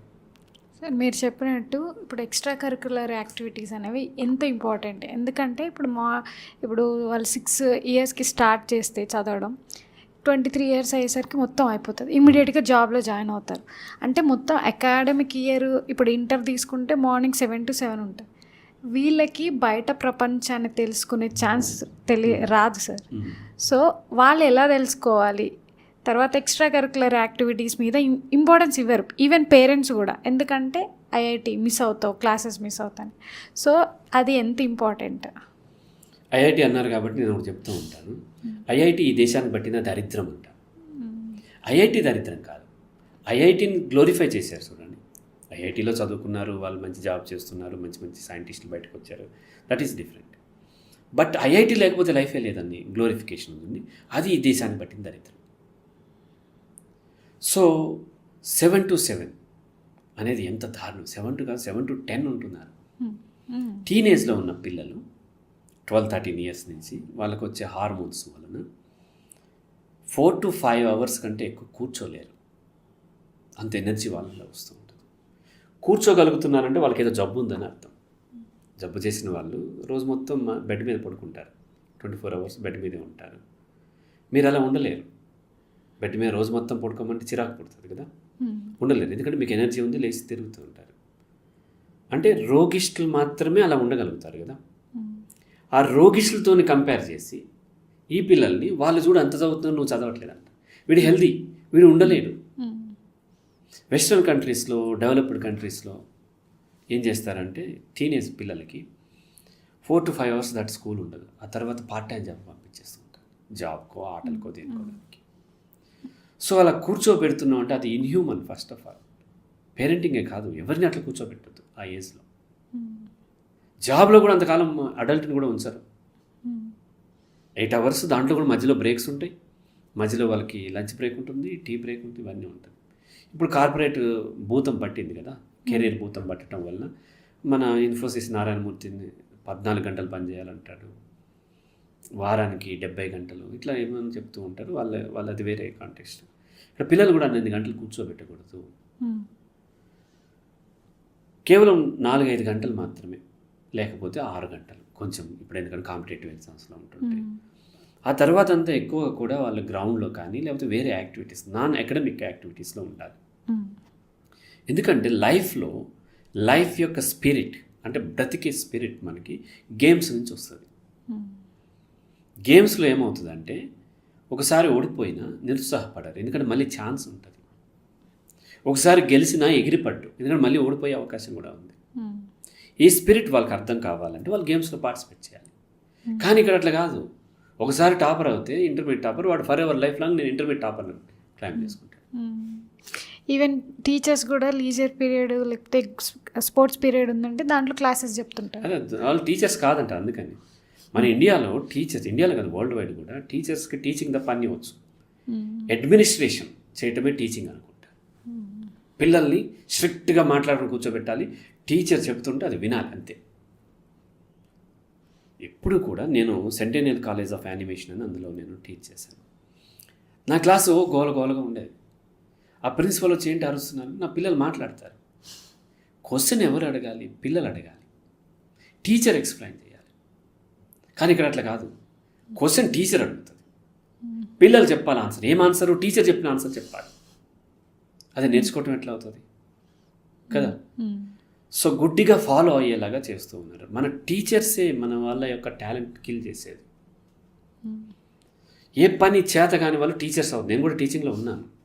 కానీ ఏ పని చేత కాని వాళ్ళు టీచర్స్ అవుతారని ఎందుకంటే మెజారిటీ మంచి టీచర్స్ ఒకరిద్దరు లేరని నేను అనట్లేదు, ఇన్ జనరల్. ఎందుకంటే వాళ్ళకి ఏ జాబ్ రాలేదు, వస్తే వెళ్ళిపోతారు ఆ జాబ్కి. బీటెక్ కాలేజీలో చదువుతారు, ఒక 60 మంది చదివితే ఒక 50 మందో 55 మందికో జాబ్స్ వచ్చిపోతే మిగిలినటువంటి ఒకరిద్దరు ఉంటారు కదా, వాళ్ళు అదే కాలేజ్లో ఫ్యాకల్టీగా జాయిన్ అయ్యి ఎలా సక్సెస్ అవ్వాలో చెప్తూ ఉంటారు. అంటే ఫెయిల్ అయిన వాళ్ళు సక్సెస్ ఎలా అవ్వాలో చెప్తూ ఉంటారు. మీరు ఇంతకుముందు చెప్పినట్టు కూర్చొని ఎక్సర్సైజ్ చేయండి, అట్లా దబాయిస్తూ ఉంటారు. సో కాబట్టి ఆ టీచర్స్ని దాటి ఎవరైతే నేర్చుకుంటారో వాళ్ళు మాత్రమే సక్సెస్ అవుతారు. స్కూల్ దాటి ఎవరైతే నేర్చుకుంటారో వాళ్ళు మాత్రమే సక్సెస్ అవుతారు. యూనివర్సిటీని దాటి ఎవరైతే స్టడీ చేస్తారో వాళ్ళు మాత్రమే సక్సెస్ అవుతారు. టీచరే మనకు నేర్పాలి అంటే మనం ఆదిమ కాలంలో ఉండేవాళ్ళం కదా. గురువు లేనిదే మనం ఏం నేర్చుకోలేమంటే ఇంకా మనం ఏం అంతకంటే కాలేము. నువ్వు కూడా ఇంకో గురువు అవుతావేమో. What is the use? గురువుకి తెలియదు కాబట్టి గురువు అయ్యాడు. గురువుని దాటి నువ్వు నేర్చుకోవాలి కదా. సో కాబట్టి నేనేమంటాను అంటే టీచర్స్కి ఫస్ట్ ఆ టీచర్ ఈగో ఉండకూడదు. వాళ్ళేంటి అన్నీ నాకు తెలుసు, నేను చెప్తేనే వాడు నేర్చుకుంటాడు అనుకునే ఆ మూర్ఖత్వం ఉండకూడదు. సో ఆ టీచర్ ఏమంటాడంటే సత్యానాదెల్లా, అదిగో నా స్టూడెంట్ అంత గొప్పవాడు అయ్యాడు, మైక్రోసాఫ్ట్ CEO అయ్యా అంటాడు. ఆ సత్యానాదెల్లతో పాటు ఇంకొక 50-60 మంది క్లాస్మేట్స్ ఉంటారు అదే క్లాస్లో. అలాగే అటువంటి క్లాసులు ఆ ఇయర్లో ఒక 5-6 చేస్తూ ఉంటాడు. అంటే దాదాపుగా ఒక 300-400 మందికి టీచ్ చేసి ఉంటాడు. అలాగే తన కెరీర్లో చాలా క్లాసులు అలా కొన్ని సంవత్సరాల పాటు చేశాడు. 20-30 సంవత్సరాల్లో దాదాపు 10,000 మందికి అతను టీచ్ చేసి ఉంటాడు. అందులో చాలామంది తాగి రోడ్డు మీద దొరుకుతూ ఉంటారు. అదిగో నా స్టూడెంట్, నా వల్ల అట్లా అయ్యాడని ఏ టీచర్ అన్నా క్లైమ్ చేశాడో చెప్పండి? ఒక్కరు కూడా చేయరు. వాడు ఎందుకు అలా అయ్యాడంటే నేను బాగానే చెప్పాను, వాడు నేర్చుకోలేదంటాడు. మరి వీడు మాత్రం నా వల్ల అయ్యాడంటాడు. అతను కూడా తన వల్లే గొప్పవాడు అయ్యాడేమో కదా. కాబట్టి ఈ టీచర్లో ఉన్నటువంటి డ్యూయాలిటీ వలన వాళ్ళు ఏం చేస్తారంటే పిల్లల మీద రుద్దుతూ ఉంటారు. ఎవరు కూడా టీచర్ యొక్క సహాయం ఉంది కాదనట్లేదు, కానీ టీచర్ ఎవరిని ఏమీ చేయలేరు. నేను చెప్తాను, there is no teacher in the world. Teacher అనేవాడు ఉండడు, ఓన్లీ స్టూడెంట్, లెర్నర్ ఉంటాడు. ఆ లెర్నర్ నేర్చుకోవాలనుకుంటే ఏ టీచర్ లేకపోయినా తను ఎక్కడో కాడ ఏదో ఒకటి చేసి నేర్చుకోగలడు. ఏకలవ్యుడు ఆ మహాభారతం ఏకలవ్యుడు నేర్చుకున్నాడు కదా, అక్కడ ద్రోణాచార్యుడు లేనే లేడు, ఓన్లీ బొమ్మ పెట్టుకుని నేర్చుకున్నాడు. అలాగే అనేక మంది ఏదో ఒక సోర్స్లో ఎక్కడో ఇంటర్నెట్లోనో బుక్స్లోనో ఇంకెక్కడో పక్షులను చూసో ఇంకోటి చూసో బోల్డ్ అని నేర్చుకునేవాడు. వాడికి టీచర్ దొరికితే అడ్వాంటేజ్ అవుతుంది, కానీ టీచర్ ఏం చేయలేడు. నిజంగా టీచరే చేయగలిగితే అందరినీ గొప్ప గొప్ప వాళ్ళని చేసేయాలి కదా, ఎవరో ఒకరిద్దరిని ఎందుకు, అందరికి ఈక్వల్ మార్క్స్. కాబట్టి ఈ టీచర్స్ ఆ టీచర్ ఈగోతోని పిల్లల యొక్క ఆలోచన శక్తిని, వాళ్ళ యొక్క రేషనాలిటీని, వాళ్ళ యొక్క రీజనింగ్ని కిల్ చేస్తూ ఉంటారు. అందుకని టీచర్స్ డే రోజున నేను ఆ విషయస్ ఎట్లా చెప్తానంటే, నాలో ఉన్న రేషనాలిటీని, నాలో ఉన్నటువంటి రీజనింగ్ని, ఆలోచన శక్తిని చంపేద్దామని చాలా వరకు ట్రై చేసి విఫలమైన టీచర్స్కు శుభాకాంక్షలు అని చెప్తూ ఉంటాను. సో చూసే వాళ్ళకి టీచర్స్కి వ్యతిరేకంగా మాట్లాడడం అనిపించవచ్చు, కానీ ఎక్కువ శాతం ఇది జరుగుతూ ఉంటుంది. టీచర్ హెల్ప్ లేదా అంటే టీచర్ హెల్ప్ కూడా ఉండొచ్చు, కాదనట్లేదు. అన్నిటి హెల్ప్ ఉంటుంది, అన్నిటినీ వాడుకుంటాను నేను. బట్ ఎక్కువ మంది టీచర్స్ అలా రేషనాలిటీని కిల్ చేసి నన్ను ఫాలో అవ్వు నేను చెప్పిందే తప్ప ప్రశ్నించనివ్వరు. వాడు ఏమైనా ప్రశ్నిస్తే వాడు నోరు ముప్పిస్తారు. అందుకని నేను ఎవరిని ప్రశ్నించను. ఎందుకంటే చిన్నప్పుడు స్కూల్లో ఒక టీచర్ని ప్రశ్నిస్తే చాలా అవమానించాడు సమాధానం తెలియక. అప్పటి నుంచి నన్ను టార్గెట్ చేశాడు. కొడితే ఏనుగు కుంభస్థలాన్ని కొట్టాలన్నాడు, మీరెందుకు కొట్టలేదన్నాను అనేసరికి అప్పటి నుంచి టార్గెట్ చేశాడు. స్కూల్ నుంచి బయటకు వచ్చేదాకా టార్గెట్ చేశాడు అనమాట. అలా టీచర్ రోల్ తప్ప అడ్మినిస్ట్రేషన్ రోలు మిగతా అన్నీ చేస్తూ అదే టీచింగ్ అనుకుంటూ ఉంటారు. కాబట్టి పిల్లలకు టీచర్లను గౌరవిస్తాం, సాటి మనిషిగా గౌరవిస్తాను. పేరెంట్స్ని గౌరవిస్తాను, సాటి మనిషిగా గౌరవిస్తాను. టీచర్స్ని కూడా గౌరవిస్తాను. బట్ టీచర్స్ని గ్లోరిఫై చేయటం, పేరెంట్స్ని గ్లోరిఫై చేయటం, ఈ మార్కుల్ని గ్లోరిఫై చేయటం, కెరీర్లో జాబ్స్ని, ఐఐటీని గ్లోరిఫై చేయటం వల్ల సమస్య వస్తుంది. పిల్లల్ని ఒక పూట 4 నుంచి 5 గంటల వరకు చదువుకొనిచ్చి మిగతావి నాన్ అకాడమిక్, అది ఏవైనా కావచ్చు, అది గేమ్స్ కావచ్చు, మ్యూజిక్ కావచ్చు, పెయింటింగ్ కావచ్చు, లేకపోతే స్పీచెస్ కావచ్చు, రీసెర్చ్ కావచ్చు, ఏదైనా సరే నాన్ అకాడమిక్స్లో వాళ్ళని చేసినట్లయితే వాళ్ళకి మంచి గ్రోత్ వచ్చే అవకాశం ఉంటుంది. ఎందుకంటే మెజారిటీ ఇన్వెన్షన్లు అన్నీ కూడా ఈ ఫార్మల్ ఎడ్యుకేషన్ నుంచి రాలేదు, స్కూల్ యూనివర్సిటీ నుంచి రాలేదు, బయట నుంచే ఎక్కువ వచ్చినాయి. ఎందుకంటే వాళ్ళకి క్రియేటివిటీ అక్కడ డెవలప్ అవుతుంది, రీజనింగ్ డెవలప్ అవుతుంది. కాబట్టి ఈ స్కూల్ అలా పెట్టి మార్నింగ్ 7 నుంచి రాత్రి 10 దాకా చదివించే స్కూల్స్ కావు. అవి మార్కుల్ని కొనిపెట్టించేటువంటి మాఫియా కేంద్రాలు. అక్కడ కొడతారు, అక్కడ టీచర్స్ని కూడా కొడతారు, లెక్చరర్స్ని కొడతారు. వాళ్ళు గూండాలు ఉంటారు పిల్లల మీద, టీచర్స్ మీద గూండాలు ఉంటారు ఉండి వాళ్ళు కొడతారు. వాళ్ళు వెళ్ళిపోతానంటే దొంగతనం కేసు పెడతారని బ్లాక్మెయిల్ చేస్తారు. కొంతమంది లెక్చరర్స్ని కిడ్నాప్ చేసి తీసుకొస్తారు ఈ కార్పొరేట్ కాలేజెస్. ఇదంతా కూడా దుర్మార్గమైనటువంటి ఒక మాఫియా నడుస్తూ ఉంది మన తెలుగు స్టేట్స్లో. వేరే దగ్గర కూడా నడుస్తూ ఉండొచ్చు. బట్ అదే స్కూల్స్ అనుకుని, అదే ఎడ్యుకేషన్ అనుకుని పొరపడి middle class, upper middle class చాలామంది చదువుకున్న వాళ్ళు కూడా అందులోనే జాయిన్ చేసి పిల్లల జీవితాలు నాశనం చేస్తూ ఉంటారు. చాలామంది ఇంట్లోంచి పారిపోతూ ఉంటారు, సూసైడ్ చేసుకుంటూ ఉంటారు. ఇటువంటి అన్నీ జరుగుతుంటాయి. కాబట్టి ఆ భ్రమలో పడొద్దని చెప్తూ ఉంటారు. అదే సార్, ఇప్పుడు ఇక్కడ కంపారిజన్ సార్, అంటే చిన్నప్పటి నుండి మనము పేరెంట్స్ ఏంటంటే పక్క పిల్లలు వీళ్ళ పిల్లల కన్నా యాక్టివ్గా ఉన్నా, లేకపోతే మంచిగా చదువుతున్నా, ఎందులో అయినా నా పిల్లలు లేరనేది ఉండి ఆటోమేటిక్గా వాళ్ళతో కంపేర్ చేస్తూ ఉంటారు. కంపేర్ చేయడం అనేది రాంగా రైటా? Comparison kills life. ఎక్కడ కంపేర్ చేయొద్దు, పిల్లలు అంతకంటే కంపేర్ చేయొద్దు. చూస్తాను కానీ చాలామంది పేరెంట్స్ ఏమంటారంటే, నీ వయసు పిల్లలు చూడు, వాడు అది సాధించాడు, మేనత్ కూతురు చూడు ఐఐటి కొట్టింది. అదే పిల్లలు నీ వయసులో ఉన్నటువంటి మహేష్ బాబు అంత సంపాదించాడు కదా, నువ్వెందుకు చేయలేదంటే సమాధానం ఏంటి? నీ వయసులో నా అంకుల్ చూడు ఎంత సంపాదిస్తున్నాడు అంటే సమాధానం ఏంటి? పిల్లలు కూడా తిరిగి పేరెంట్స్ని కంపేర్ చేసుకుని నువ్వు ఒక బ్యాడ్ పేరెంట్ అంటే అది సార్ కంపారిజన్ చేయకూడదు, కరెక్ట్. బట్ వాళ్ళ టాలెంట్ వాళ్ళ ఓన్గా తెలిసి వాళ్ళు డెవలప్ అయ్యేది ఇలా సార్. డెవలప్ అవుతారు, కంపేర్ చేయాల్సిన పని లేదు. ఇప్పుడు ఒక స్కూల్లో టాపర్ అంటారు, ఆ స్కూల్లో ఒక 10% రేంజ్ వాళ్ళు ఒక టాపర్ ఉంటాడు, వాడు 10% మార్క్స్. ఇటువంటి ఎన్ని స్కూళ్ళు ఉంటాయి, ఎన్ని లక్షల స్కూల్స్ ఉంటాయి కదా. కానీ టాపర్ అని మూసుకుంటూ ఉంటాం. స్కూల్స్ కూడా ఏం చేస్తాయంటే, మీరు స్కూల్ మార్చండి మీ పిల్లల్ని ఎవరినన్నా, కొత్త స్కూల్లో వేయగానే వాడు టాపర్ అయిపోతాడు, మంచి మార్క్స్ వస్తాయి, కావాలని ఇస్తారు వాళ్ళు. ఎందుకు మా స్కూల్ రాగానే ఇంప్రూవ్ అయ్యాడు చూసారా అని పేరెంట్స్ని మభ్య పెట్టడం కోసం. అది చూసి మా పిల్లలు ఈ స్కూల్లో బాగా చెప్తున్నారు అనుకుంటారు. మభ్య పెడుతూ ఉన్నారు. ఈవెన్ ఈ కార్పొరేట్ కాలేజీలో వచ్చే టాపర్స్ కూడా నిజానికి టాపర్స్ కాదు. ఈ కార్పొరేట్ కాలేజీలు చాలా లాబింగ్ చేస్తాయి, చాలా మోసం చేస్తాయి, వాళ్ళకి లంచాలు ఇచ్చి స్పెసిఫిక్ క్వశ్చన్స్ సెట్ ఆఫ్ వాటిల్లోనే క్వశ్చన్ పేపర్ వచ్చేలాగా వాళ్ళు మేనేజ్ చేసుకుంటాయి. అండ్ వీళ్ళని ఆ క్వశ్చన్స్ 150 క్వశ్చన్స్ బై హార్ట్ చేపిస్తాయి. వాళ్ళ ఓన్ థాట్స్ లేవు. అక్కడికి వెళ్ళే ముందు మన బ్రెయిన్ బయట పెట్టేసేసి వెళ్ళాలి ఆ స్కూల్లో జాయిన్ చేసేటప్పుడు. సో మీ దగ్గరికి ఎంతమంది క్లయింట్స్ వచ్చి ఉంటారు ఇదే గ్రూప్ వాళ్ళు? చాలా మంది ఏం చెప్తారంటే, వాళ్ళు చెప్పిన ఇక్కడి నుంచి ఇక్కడ టిక్ పెట్టారు అదే చదవాలి, అది దాటి ఏమైనా మాట అంటే కొడతారు టీచర్స్. సొంత బ్రెయిన్ వాడద్దు. బ్రేక్ఫాస్ట్ ఎగ్జాంపుల్ ఇడ్లీ అంటే ఇడ్లీనే రాయాలి, పూరి రాసామనుకోండి కొడతారు. అంటే ఆలోచన శక్తిని కిల్ చేస్తారు. మార్కులు వస్తే బ్రహ్మాండంగా. అందుకని ఐఐటీలో ఎక్కువ డ్రాప్ అవుట్స్ మన తెలుగు స్టేట్స్ నుంచి ఉంటారు. ఎందుకు అంటే దాన్ని కూడా వీళ్ళు ఇలాగే బైహార్ట్ చేసే విధంగా తెప్పించేసుకున్నారు. తీరా అక్కడికి వెళ్తే రియల్ ఎడ్యుకేషన్ ఉంది. లాంగ్ బ్యాక్, ఇప్పుడు ఎక్కువ ఇవ్వట్లేదు. 2018లో అనుకుంటే ఒక స్టూడెంట్ వచ్చాడు, ఎన్ఐటి వరంగల్లో అతనికి సీట్ వచ్చింది, వెళ్ళాడు. ఇంటర్మీడియట్లో టాపర్ అతను, ఈ కార్పొరేట్ కాలేజీలో చదివచ్చాడు. సో అతను చాలా డిప్రెషన్లో ఉన్నాడు, సబ్జెక్టులు పోయినాయి, ఏదో ఉంది, పేరెంట్స్ ఎట్లాగే తీసుకొచ్చారు. అతను ఏమంటాడంటే, సార్ అక్కడ చదివించట్లేదు సార్ మమ్మల్ని, ఎగ్జామ్లో ఏమొస్తాయో కూడా చెప్పట్లేదు సార్ వాళ్ళు అంటున్నారు.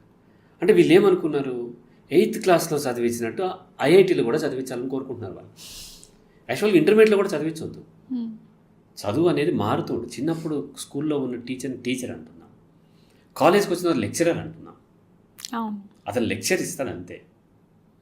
టీచర్లా కూర్చోబెట్టి చదువు బెత్తం పట్టుకుని కొట్టడం అంటే టీచర్ కూడా చేయకూడదు, అలా చేయడం. ఆ తర్వాత ఇంకా వెళ్తే ఫ్యాకల్టీ అంటున్నాం, ఆ తర్వాత ఇంకా వెళ్తే గైడ్ అంటున్నాం, రీసెర్చ్ చేసేటప్పుడు గైడ్ అంటున్నాం. అంటే ఆ రోల్ మారుతుంది, నీ ఇండివిజువాలిటీ పెరగాలి. నువ్వు ఎన్ఐటీలో ఇంజనీరింగ్ చేస్తూ నన్ను చదివించట్లేదు టీచర్స్ అంటున్నారు, ఎగ్జామ్ ముందు ఏమొస్తాయో చెప్పట్లేదు అంటున్నారు. అంటే వాళ్ళ యొక్క మైండ్ ఎట్లా ప్రోగ్రామ్ అయిందో చూడండి. ఇప్పటికీ చాలా కాలేజీల్లో, చాలా డీమ్డ్ యూనివర్సిటీస్లో ఆ పిల్లల్ని 8th క్లాస్ పిల్లల్ని చదివించినట్టే చదివిస్తున్నారు. ఇదంతా చదువులు మార్కులు వస్తే తప్ప జీవితాలు నాశనం అయిపోతూ ఉంటాయి. కాబట్టి ఆ విధంగా చదివించకూడదు, పిల్లల ఇండివిజువాలిటీ పెంచాలి, కంపేర్ చేయకూడదు. కంపేర్ చేయటం వల్ల ఏం ఉపయోగం లేదు. అసలు ఎందుకు కంపేర్ చేసుకుంటున్నారు? మీరు ఒక బస్సులో మీరు ఇక్కడి నుంచి బెంగళూరు వెళ్తానికి బస్సు ఎక్కారు. బెంగళూరు వెళ్ళటమా మీకు ముఖ్యము, లేదంటే టాప్ ట్రావెలర్ అవ్వటమా? బెంగళూరు వెళ్ళటం. మరి స్కూల్కి వెళ్ళినప్పుడు ఎందుకు టాపర్ అయ్యాలని ప్రయత్నం చేస్తున్నారు? అంటే అక్కడ మోసపోతున్నాం మనం. నేర్చుకుంటానికి వచ్చాము కదా, టాపరా ఇదే కాదు. ఆ విషయం తెలుసుకోవటం అనేది ఆబ్జెక్టివ్ అవ్వాలి. నిజం చెప్పాలంటే మనకి ఎడ్యుకేషన్ లేదు, మనకు ఉన్నదంతా ఎగ్జామినేషన్సే.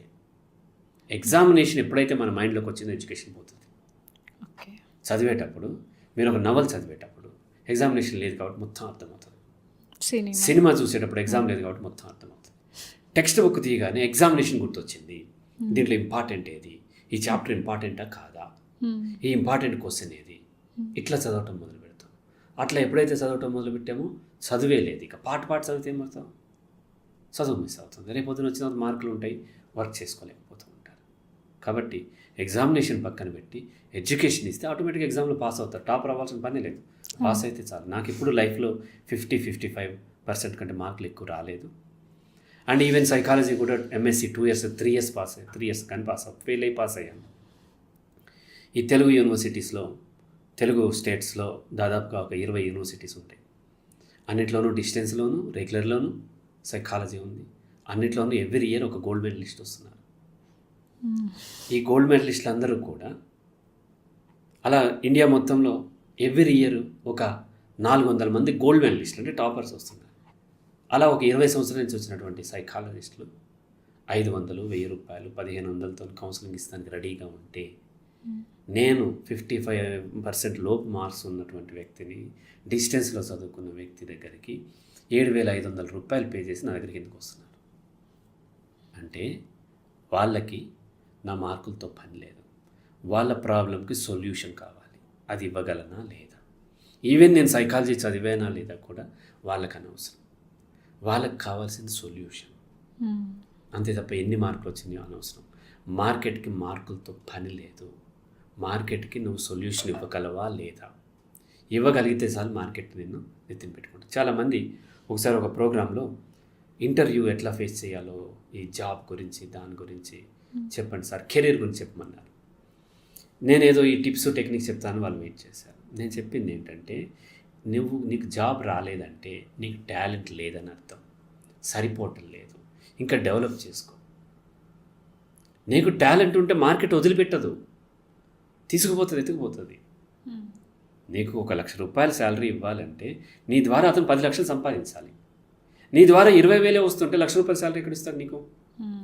నీ కెపాసిటీని పెంచుకో, నీ సబ్జెక్ట్ని పెంచుకో, నీ స్కిల్ పెంచుకో. ఇవేమీ లేకుండా ఇంటర్వ్యూ టిప్స్తో ఇంటర్వ్యూకి భయపడాల్సిన అవసరం ఏముంది? వాళ్ళే నిన్ను ఫెసిలిటేట్ చేస్తారు. నీలో ఉన్న సబ్జెక్ట్ని గుర్తించడం వాళ్ళ పని కదా. నేను ఎందుకు బెదిరిస్తారు వాళ్ళు? బెదిరించారు. నీకు భయం వేస్తుంది. ఎందుకు భయం వేస్తుంది? నీ దగ్గర సబ్జెక్ట్ లేదు కాబట్టి ఓన్లీ సొల్యూషన్ ఏంటంటే సబ్జెక్ట్ డెవలప్ చేసుకో. మనమేమో సబ్జెక్ట్ డెవలప్ చేసుకోకుండా మార్కులు డెవలప్ చేసుకున్నాం, మార్కులు షీట్లు పెట్టుకున్నాం. కానీ సబ్జెక్ట్ డెవలప్ చేసుకున్నట్లయితే ఇంటర్వ్యూలో కూడా భయం ఉండదు, జాబ్ చేయడానికి భయం, దేనికి భయం ఉండదు. కాబట్టి ముందు సబ్జెక్ట్ మీద ఫోకస్ చేయమని చెప్తూ ఉంటాను. కాబట్టి కంపేర్ చేసుకోవద్దు, సబ్జెక్ట్ వీలైనంతగా నేర్చుకుంటూ ఉంటే చాలు. సార్, మీరు ఇప్పుడు కంపారిజన్ స్టడీస్, జాబ్స్ కాకుండా ఇంట్లో సిబ్లింగ్స్ ఉంటారనుకోండి, పేరెంట్స్కి ఇద్దరి మీద ఒకే రకమైన ప్రేమ ఉంటుందా? అంటే మామూలుగా మనం వింటుంటాం, 2 కళ్ళు, ఇద్దరి మీద సేమ్. నిజంగా ఇద్దరి మీద సేమ్ ఈక్వల్ ప్రేమ ఉంటుందా? ఉంటుంది, ఈక్వల్ ప్రేమే ఉంటుంది. కానీ వాళ్ళ ఎక్స్పెక్టేషన్ తగ్గట్టుగా ఉన్న వాళ్ళ మీద ఎక్కువ ప్రేమ చూపిస్తారు. అదే ఇప్పుడు కంపారిజన్. చాలా మంది ఏం చేస్తారంటే పిల్లలు కనగానే వాళ్ళ ఫ్యూచర్ని కూడా కనేస్తారు. నా కొడుకు ఇలా అవ్వాలి, అలా అవ్వాలి, కనీసం ఇదన్నా అవ్వాలి, ఇంజనీర్ IAS అవ్వాలి, లేదంటే ఇంజనీర్ అవ్వాలి, IIT కావాలి, లేకపోతే కనీసం NIT, లేకపోతే ఇంకోటి ఏదో దాంట్లో చేయాలి, IIITలో చేయాలని కలలు కంటున్నారు. పిల్లలు కానండి, కానీ వాళ్ళ కళల్ని, వాళ్ళ యొక్క భవిష్యత్తుని మీరు కనకండి. వాళ్ళు ఎలా తయారయ్యారో వాళ్ళే మీ పిల్లలు. యాక్సెప్ట్ చేయటం తెచ్చుకోండి. వాడు స్పోర్ట్స్ మ్యాన్ అయ్యాడు, లేకపోతే ముద్దబ్బాయి అయ్యాడు, సో వాట్. అదే కంపారిజన్ ఇక్కడే స్టార్ట్ అవుతుంది సార్. బయట కూడా అది ఇద్దరు ఉన్నారనుకోండి, ఒకళ్ళు బాగా చదువుతారు, ఒకళ్ళు చదవరు. పోల్చడం ఒకటి, తర్వాత వీళ్ళ గురించి ఎక్కువ ఎఫెక్షన్ చూపిస్తున్నట్టు. అదంతా తప్పు. చదువుకున్న వాళ్ళందరూ గొప్ప వాళ్ళు అయిపోలేదు. చదువుకోకుండా కూడా బ్రహ్మాండంగా బిజినెస్లు చేసిన వాళ్ళు ఉన్నారు. టాపర్స్ అందరూ ఇప్పుడు ఎక్కడున్నారు? ఒకసారి సర్వే చేయండి. స్టేట్ టాపర్స్ అందరూ ఎక్కడున్నారు? పెద్ద పెద్ద జాబ్స్లో నన్ను ఉంటే వాళ్ళు ఏదైనా చిన్న చిన్న జాబ్స్లో ఉంటారు, లేదంటే నాలాంటి వాళ్ళ దగ్గర కౌన్సిలింగ్ అన్న తీసుకుంటూ ఉంటారు. ఈ జాబ్స్ ఇచ్చే వాళ్ళందరూ టాపర్స్ కాదు. టాపర్స్కి జాబ్ ఇచ్చే వాళ్ళందరూ నార్మల్ పీపుల్, నార్మల్గా ఏదో మార్కులతో పాస్ అయ్యి వచ్చిన వాళ్ళు. కాబట్టి మార్కులు ఒకటే క్రైటీరియా తీసుకుని పిల్లల్ని కంపేర్ చేస్తుంటారు, బయట వాళ్ళతో కంపేర్ చేస్తుంటారు. అట్లా కంపేర్ చేయొద్దు. అండ్ ఎవరికి ఉండేది వాళ్ళకు ఉంటుంది. ఎవరికి ఎప్పుడు చేంజ్ వస్తుందో కూడా చెప్పలేము. కొంతమంది 8th క్లాస్ దాకా అస్సలు చదవరు, 9th నుంచి చదివేస్తుంటారు, బ్రహ్మాండంగా. కొంతమంది 9th దాకా బ్రహ్మాండంగా చదువుతారు, ఆ తర్వాత డౌన్ అయిపోతూ ఉంటారు. కొంతమంది యాంగ్జైటీ డిజార్డర్ ఇరుక్కుంటారు, కొంతమంది ఇంకో దాంట్లో పడుతూ ఉంటారు, ఇంకో అమ్మాయి ప్రేమలో పడతాడు, లేకపోతే సినిమా పిచ్చిలో పడతాడు. అనేకం మారిపోతూ ఉంటాయి. ఇప్పుడున్న స్థితి శాశ్వతంగా ఉండదు. కాబట్టి ఇప్పుడున్న దాన్ని ఒకదాన్ని తీసుకుని అతను అవమానిస్తూ, వీడు చదవట్లేదు, వాడు చదువుతున్నాడు, వాడు గొప్పోడు, వీడు నా కళలు నెరవేరుస్తాడు. పిల్లలు మీ కళలు నెరవేర్చడానికి పుట్టలేదు, వాళ్ళ జీవితాన్ని వాళ్ళు బ్రతకడానికి పుట్టారు. పేరెంట్స్ చేసే పొరపాటు ఏంటంటే పిల్లల భవిష్యత్తును వీళ్ళు కళలు కంటూ ఉంటారు. అది కనొద్దు. జస్ట్ పిల్లలు పుట్టారు, వాళ్ళకి సపోర్ట్ ఇవ్వండి, వాళ్ళతో ప్రేమగా ఉండండి. ఆటోమేటిక్గా వాళ్ళన్నీ నేర్చుకుని వాళ్ళకి కావాల్సింది ఏదో చేస్తారు. వాళ్ళు మారిపోతాయి. చిన్నప్పుడు ఏదో చేస్తా అంటాడు, అబ్బా నా కొడుకు కలెక్టర్ అయిపోతా అన్నాడు అని చెప్పి కలలు. అప్పటికే మారిపోయి ఇంకో తర్వాత సినిమా హీరో అవుతా అంటాడు. అది కూడా ఎక్కువ కాలం ఉండదు, ఫోటోగ్రాఫర్ అవుతా అంటాడు. ఆ తర్వాత ఇంకోటి ఇది చేస్తా అంటాడు. ఇట్లా మారుతూ ఉంటాయి. కాబట్టి మారనివ్వండి, ఎప్పుడో తనకి ఇది వేస్ట్ అనిపిస్తుంది, ఏది కరెక్ట్ అనిపించినా డెసిషన్ తీసుకుంటాడు. ఆప్షన్ కిల్ చేయకుండా ఓపెన్ అన్నీ ఉంచినట్లయితే వాళ్ళకి కావాల్సిన ఏదో ఇంట్రెస్ట్తోనే ఏదైనా సాధించగలరు తప్ప పేరెంట్స్ బలవంతంగా ఇంపోజ్ చేయడం వల్ల వాళ్ళు ఏది సాధించలేరు. వాళ్ళ మీద ఎలాంటి ఇంపాక్ట్ పడుతుంది సార్? అంటే ఇప్పుడు కంపేర్ చేయడం ఒకటి, వాళ్ళు ఏం సాధించకపోతే వీళ్ళు ఎంకరేజ్ చేయకపోగా కంపేర్ చేయడం వల్ల వాళ్ళ మైండ్ స్టేటస్ ఎలా ఉంటుంది? ఖచ్చితంగా కసి పెరుగుతుంది, ఇంట్రెస్ట్ తగ్గిపోతుంది. కొంతమంది ఏమో యాంగ్జైటీ డిజార్డర్లు ఎదుర్కొంటారు, కొంతమంది ఏమో కన్నింగ్గా మారి మోసం చేయటం, పేరెంట్స్ని మోసం చేయటం, ఇతరులు మోసం చేయటం పెరిగే అవకాశాలు ఉంటాయి. కాబట్టి తప్పేం లేదు. వ్యవసాయం ఇప్పుడు ఎంసీఏ చదివి మొన్న క్లయింట్ నేను వ్యవసాయం చేస్తున్నాను సార్, తప్పేముంది అందులో కదా, మంచిగా పండిస్తాడు, మంచి ఫుడ్ తింటున్నాడు, హెల్తీగా ఉన్నాడు. ఇతనేమో ఇంకొకతనేమో వెళ్ళిపోయి ఏదో చేసి సాఫ్ట్వేర్ ఇంజనీర్ అయ్యి జంక్ ఫుడ్ అంతా తిన్నాడు, కెమికల్స్ తిన్నాడు, హెల్త్ అంతా పాడు చేసుకున్నాడు. కానీ మనకి ఆరోగ్యవంతమైనటువంటి రైతొద్దు, కొడుకు అట్లా ఉండొద్దు. కానీ అనారోగ్యం ఉన్న సాఫ్ట్వేర్ ఇంజనీర్, వాడు పొట్ట పెంచేసుకున్నా, బీపీ ఉన్నా, షుగర్ ఉన్నా, ఏం వచ్చేస్తున్నా పర్లేదు, కానీ సాఫ్ట్వేర్. ఎందుకంటే అది ఉంటే కట్నం ఎక్కువ వస్తుంది.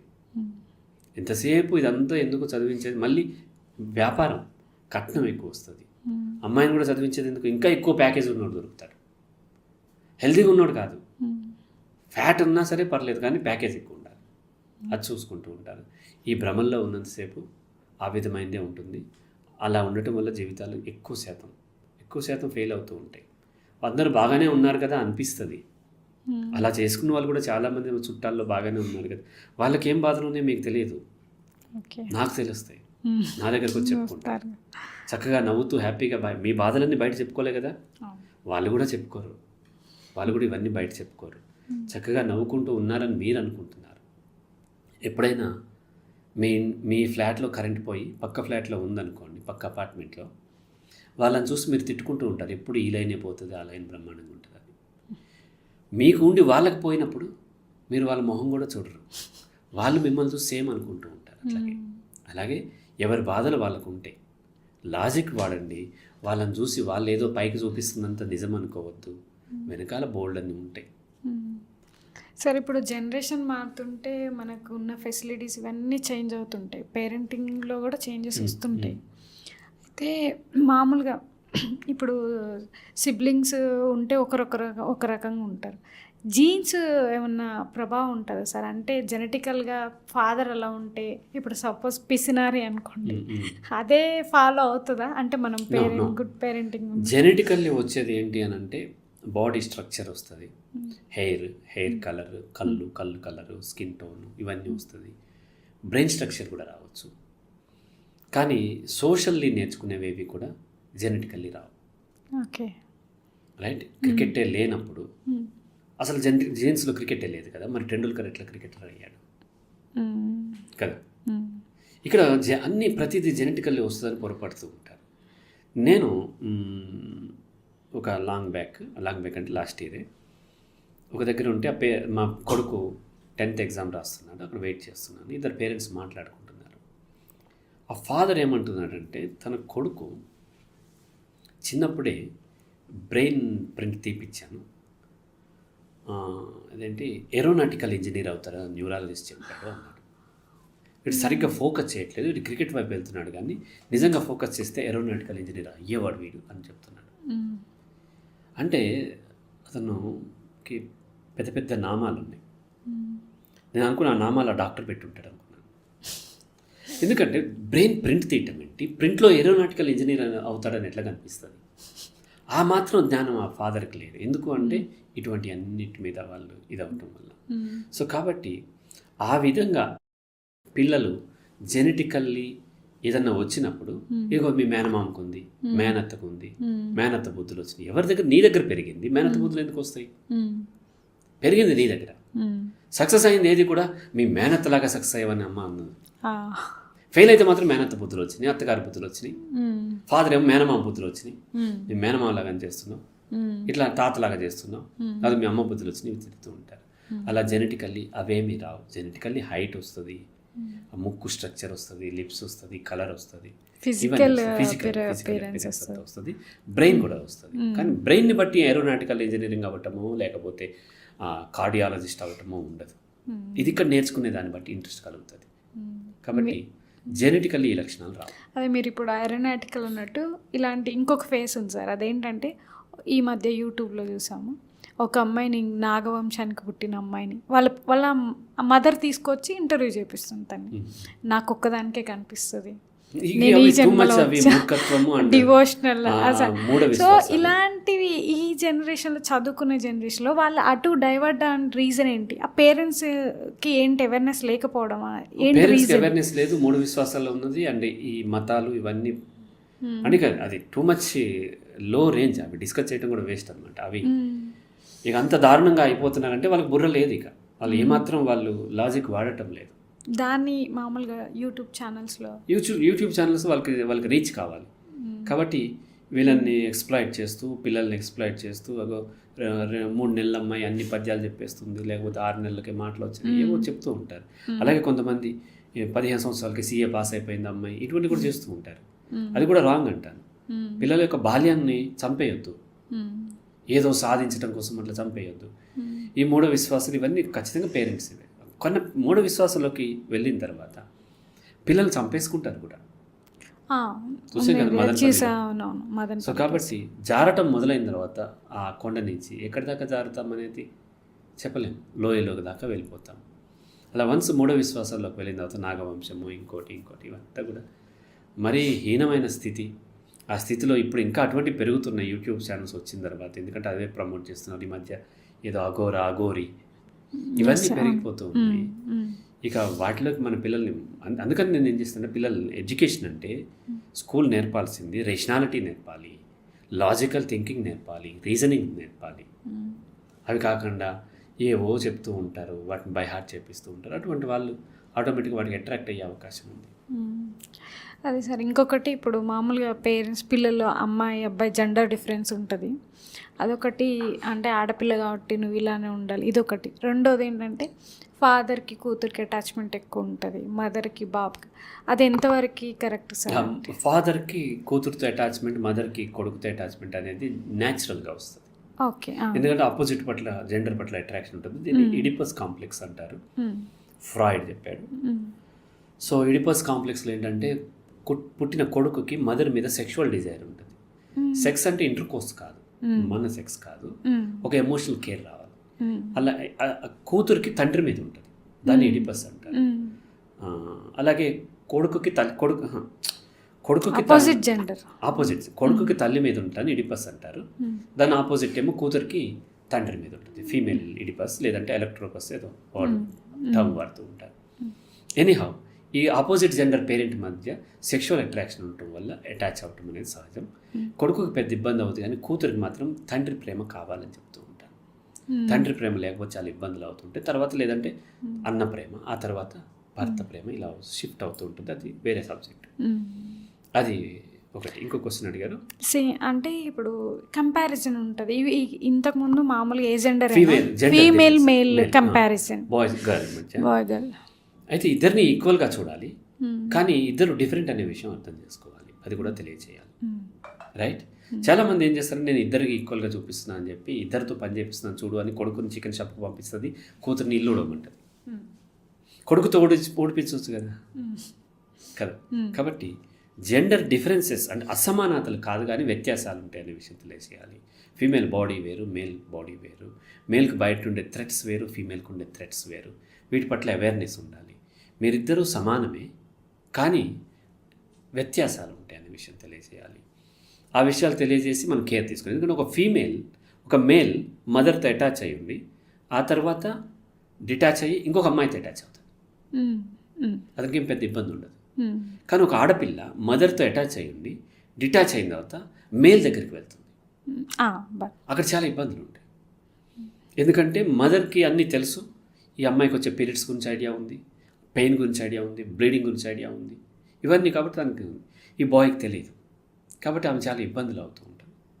కాబట్టి ఇటువంటి విషయాలన్నిటి ఇంకా అది చాలా పెద్ద సబ్జెక్ట్. ఆడపిల్లలు మగపిల్లలు పెంపకంలో కావాల్సినటువంటి తీసుకోవాల్సిన జాగ్రత్తలు అనే దాంట్లో. సో ఇటువంటి ఇబ్బందులు ఉంటాయి కాబట్టి వాటికి సంబంధించిన కేర్ తీసుకుని వాళ్ళని చూడాలి తప్ప డిఫరెన్సెస్ చూపించవద్దు, ఇద్దరు ఈక్వల్. అదే సార్, ఇప్పుడు ఇలా ఇంకొక కేసు ఏంటంటే మామూలుగా ఇప్పుడు ప్రజెంట్ జనరేషన్లో ఫైనాన్షియల్ ప్రాబ్లమ్ అనుకోవచ్చు ఏదైనా, ఒక్కరే సింగిల్ డాటర్ సన్ ఎవరైనా ఒక్కరే ఉంటున్నారు.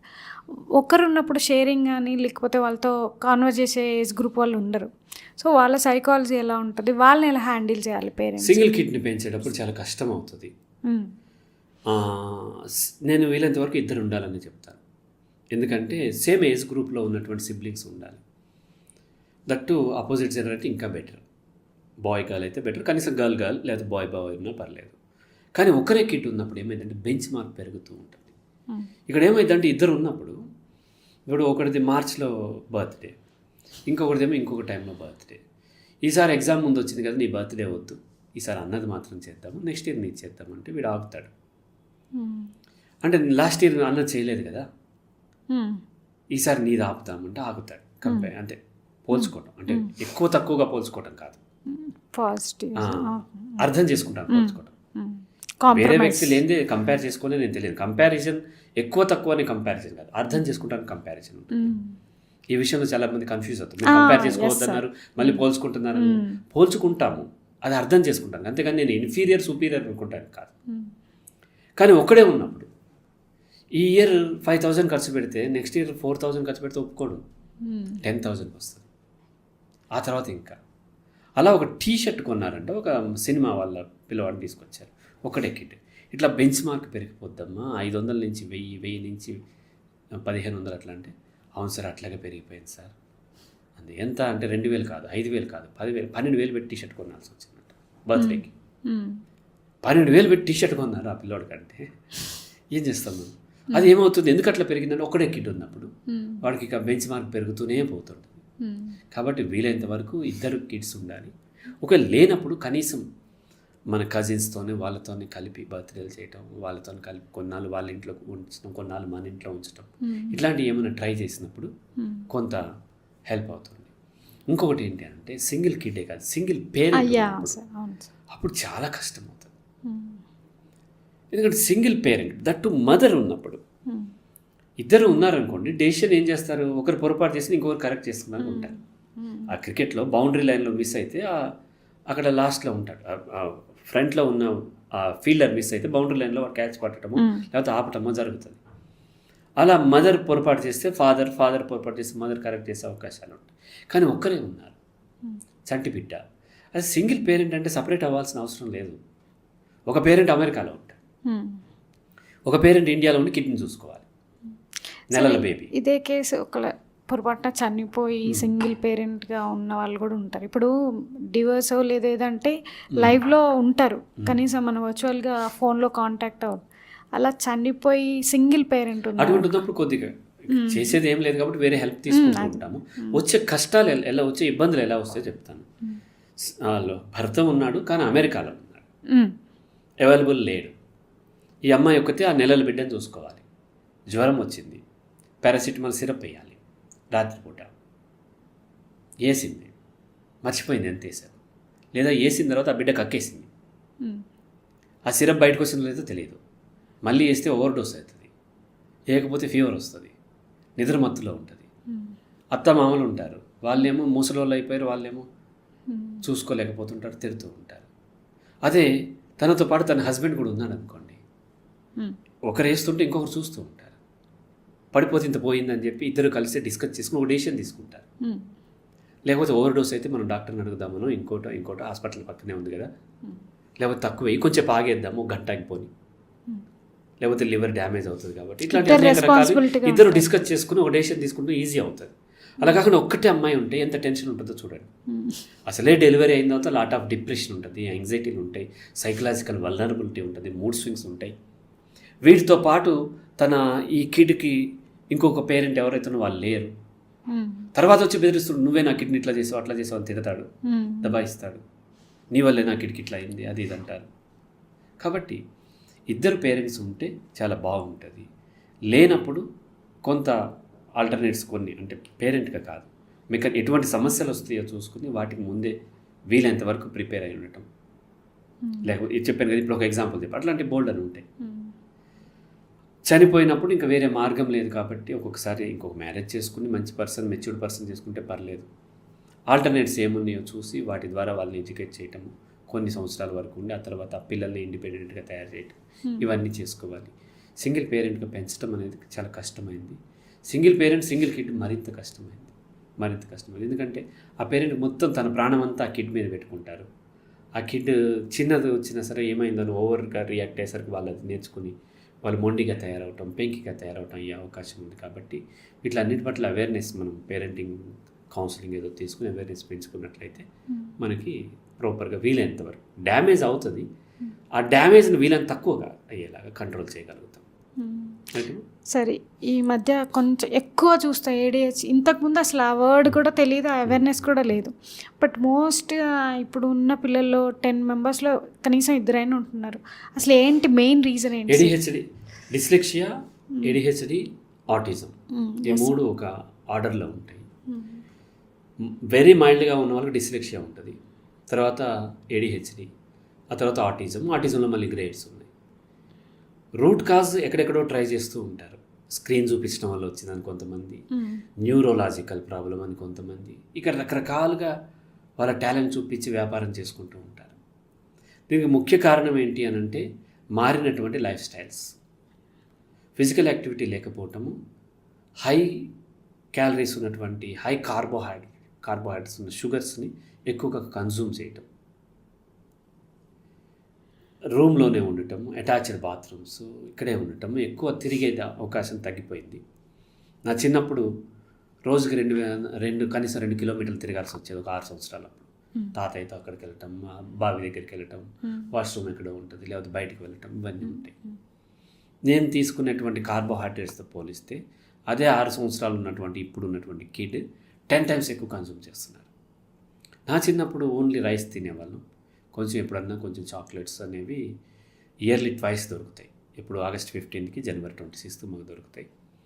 ఆ జీడీలని, పప్పు చెక్కలని, చిక్కీ అంటారు కదా, అటువంటి కొన్ని దొరికాయి, బెల్లంతో తయారు చేసాయి.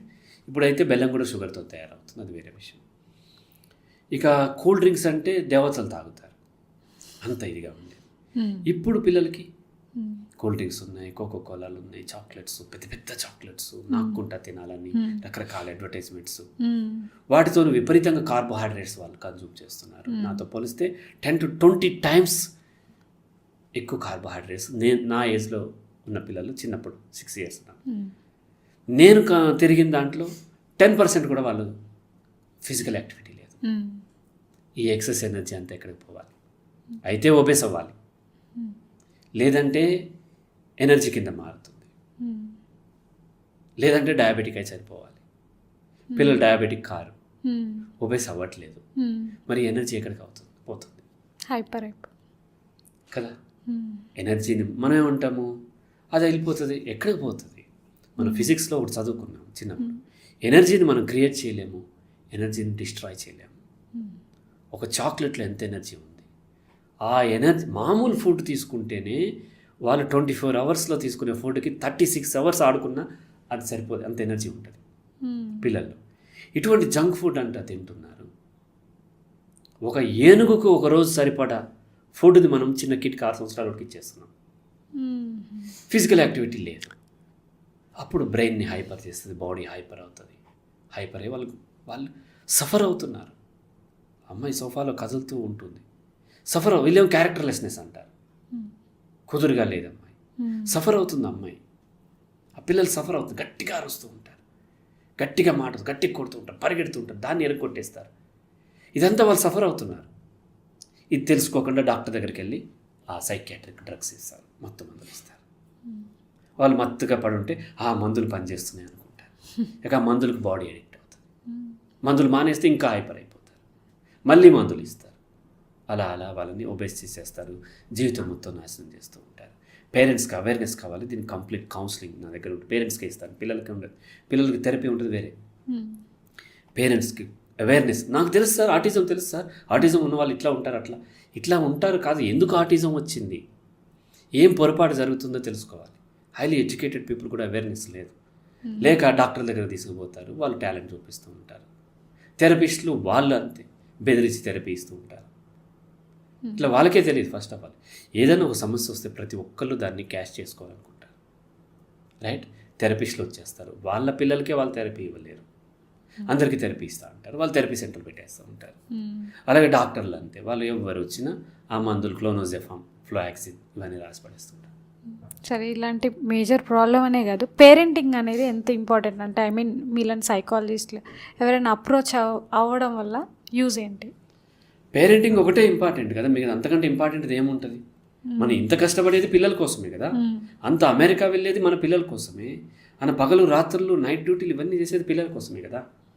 ఆ పిల్లల కోసం దిక్కుమాలిన జాబ్ చేయటం కోసం 16 నుంచి 20 సంవత్సరాలు చదివాము, కొన్ని లక్షల కోట్లు ఖర్చు పెట్టాము. పిల్లల జీవితాలు సరిపెట్టడానికి ఎంత మనం ఖర్చు పెట్టాలి, ఎంత చదవాలి కదా, అది మాత్రం చదవక్కర్లే, అక్కడ ఒక ఈగో అడ్డుపడుతుంది.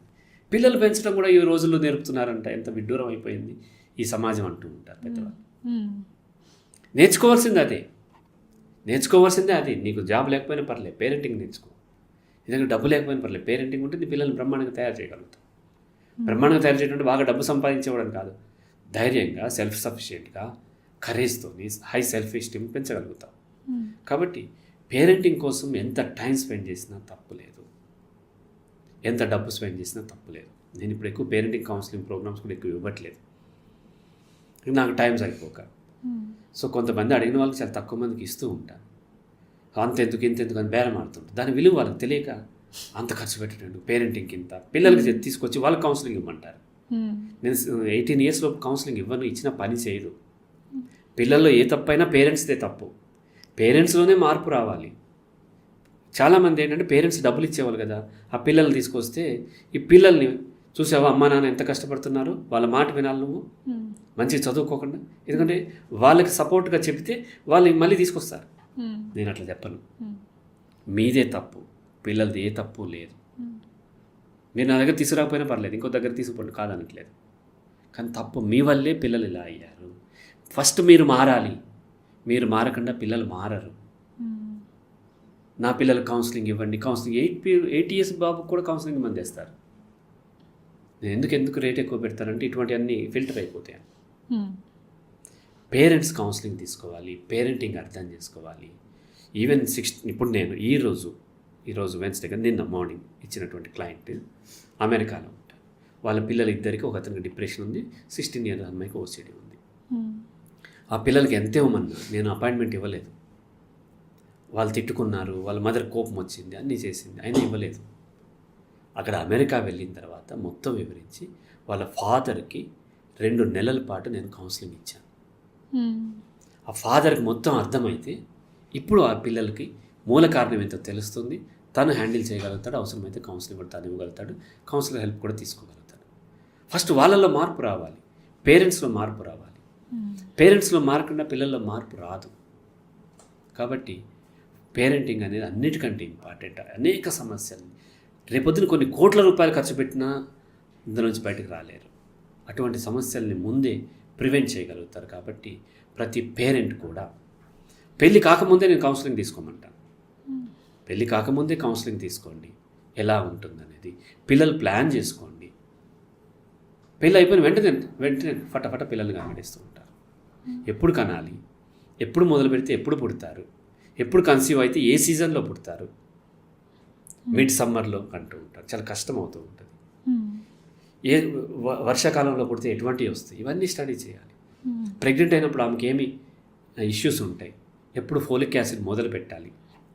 ప్రెగ్నెంట్ అయినట్టు తెలియదు, 3వ నెల దాకా ఆమెకి పీరియడ్స్ రాకపోతే అప్పుడు డాక్టర్ దగ్గరికి వెళ్తే డాక్టర్ చెప్పేదాకా వాళ్ళకి తెలియదు. అంత మూర్ఖంగా ఉంటుంది, ఈవెన్ ఎడ్యుకేటెడ్ కూడా. కాబట్టి ఇవన్నీ ప్లాన్ చేసుకోండి. పేరెంటింగ్ అనేది పిల్లలు పుట్టకముందు స్టార్ట్ చేయాలి. నేను చెప్పాను కదా, పెళ్ళి కాకముందే నా పిల్లల్ని నేను చదివిస్తున్నాను అన్నాను కదా. ఈ విషయాల పట్ల నేను నా పేరెంటింగ్ క్లాసెస్కి ఈవెన్ మ్యారేజ్ కాని వాళ్ళు కూడా అటెండ్ అయ్యారు. పేరెంటింగ్ క్లాస్కి మ్యారేజ్ కాని వాళ్ళకి ఏం పని అంటే, ఒకటి వాళ్ళు పెరిగిన వాటిలో ఏం జరిగిందో తెలుసుకున్నారు, తర్వాత రేపొద్దు ఏం జాగ్రత్తలు తీసుకోవాలో తెలుసుకున్నారు. అలా పేరెంటింగ్ కంటే ముఖ్యమైనది అయితే ఏది ఉండదు నా ఉద్దేశంలో. పేరెంటింగ్ ప్రాపర్గా ఉంటే ఈ సమాజం చాలా గొప్పది అవుతుంది, ఈ దేశం చాలా ఉన్నతంగా మారుతుంది, ఈ ప్రపంచం కూడా చాలా ఉన్నతంగా ఉంటుంది. కాబట్టి ఇంకా ఎక్కడ ట్రై చేయకపోయినా పేరెంటింగ్ దగ్గర ట్రై చేసినట్లయితే మొత్తం సమాజం మారుతుంది. రైట్ అమ్మా? ఓకే.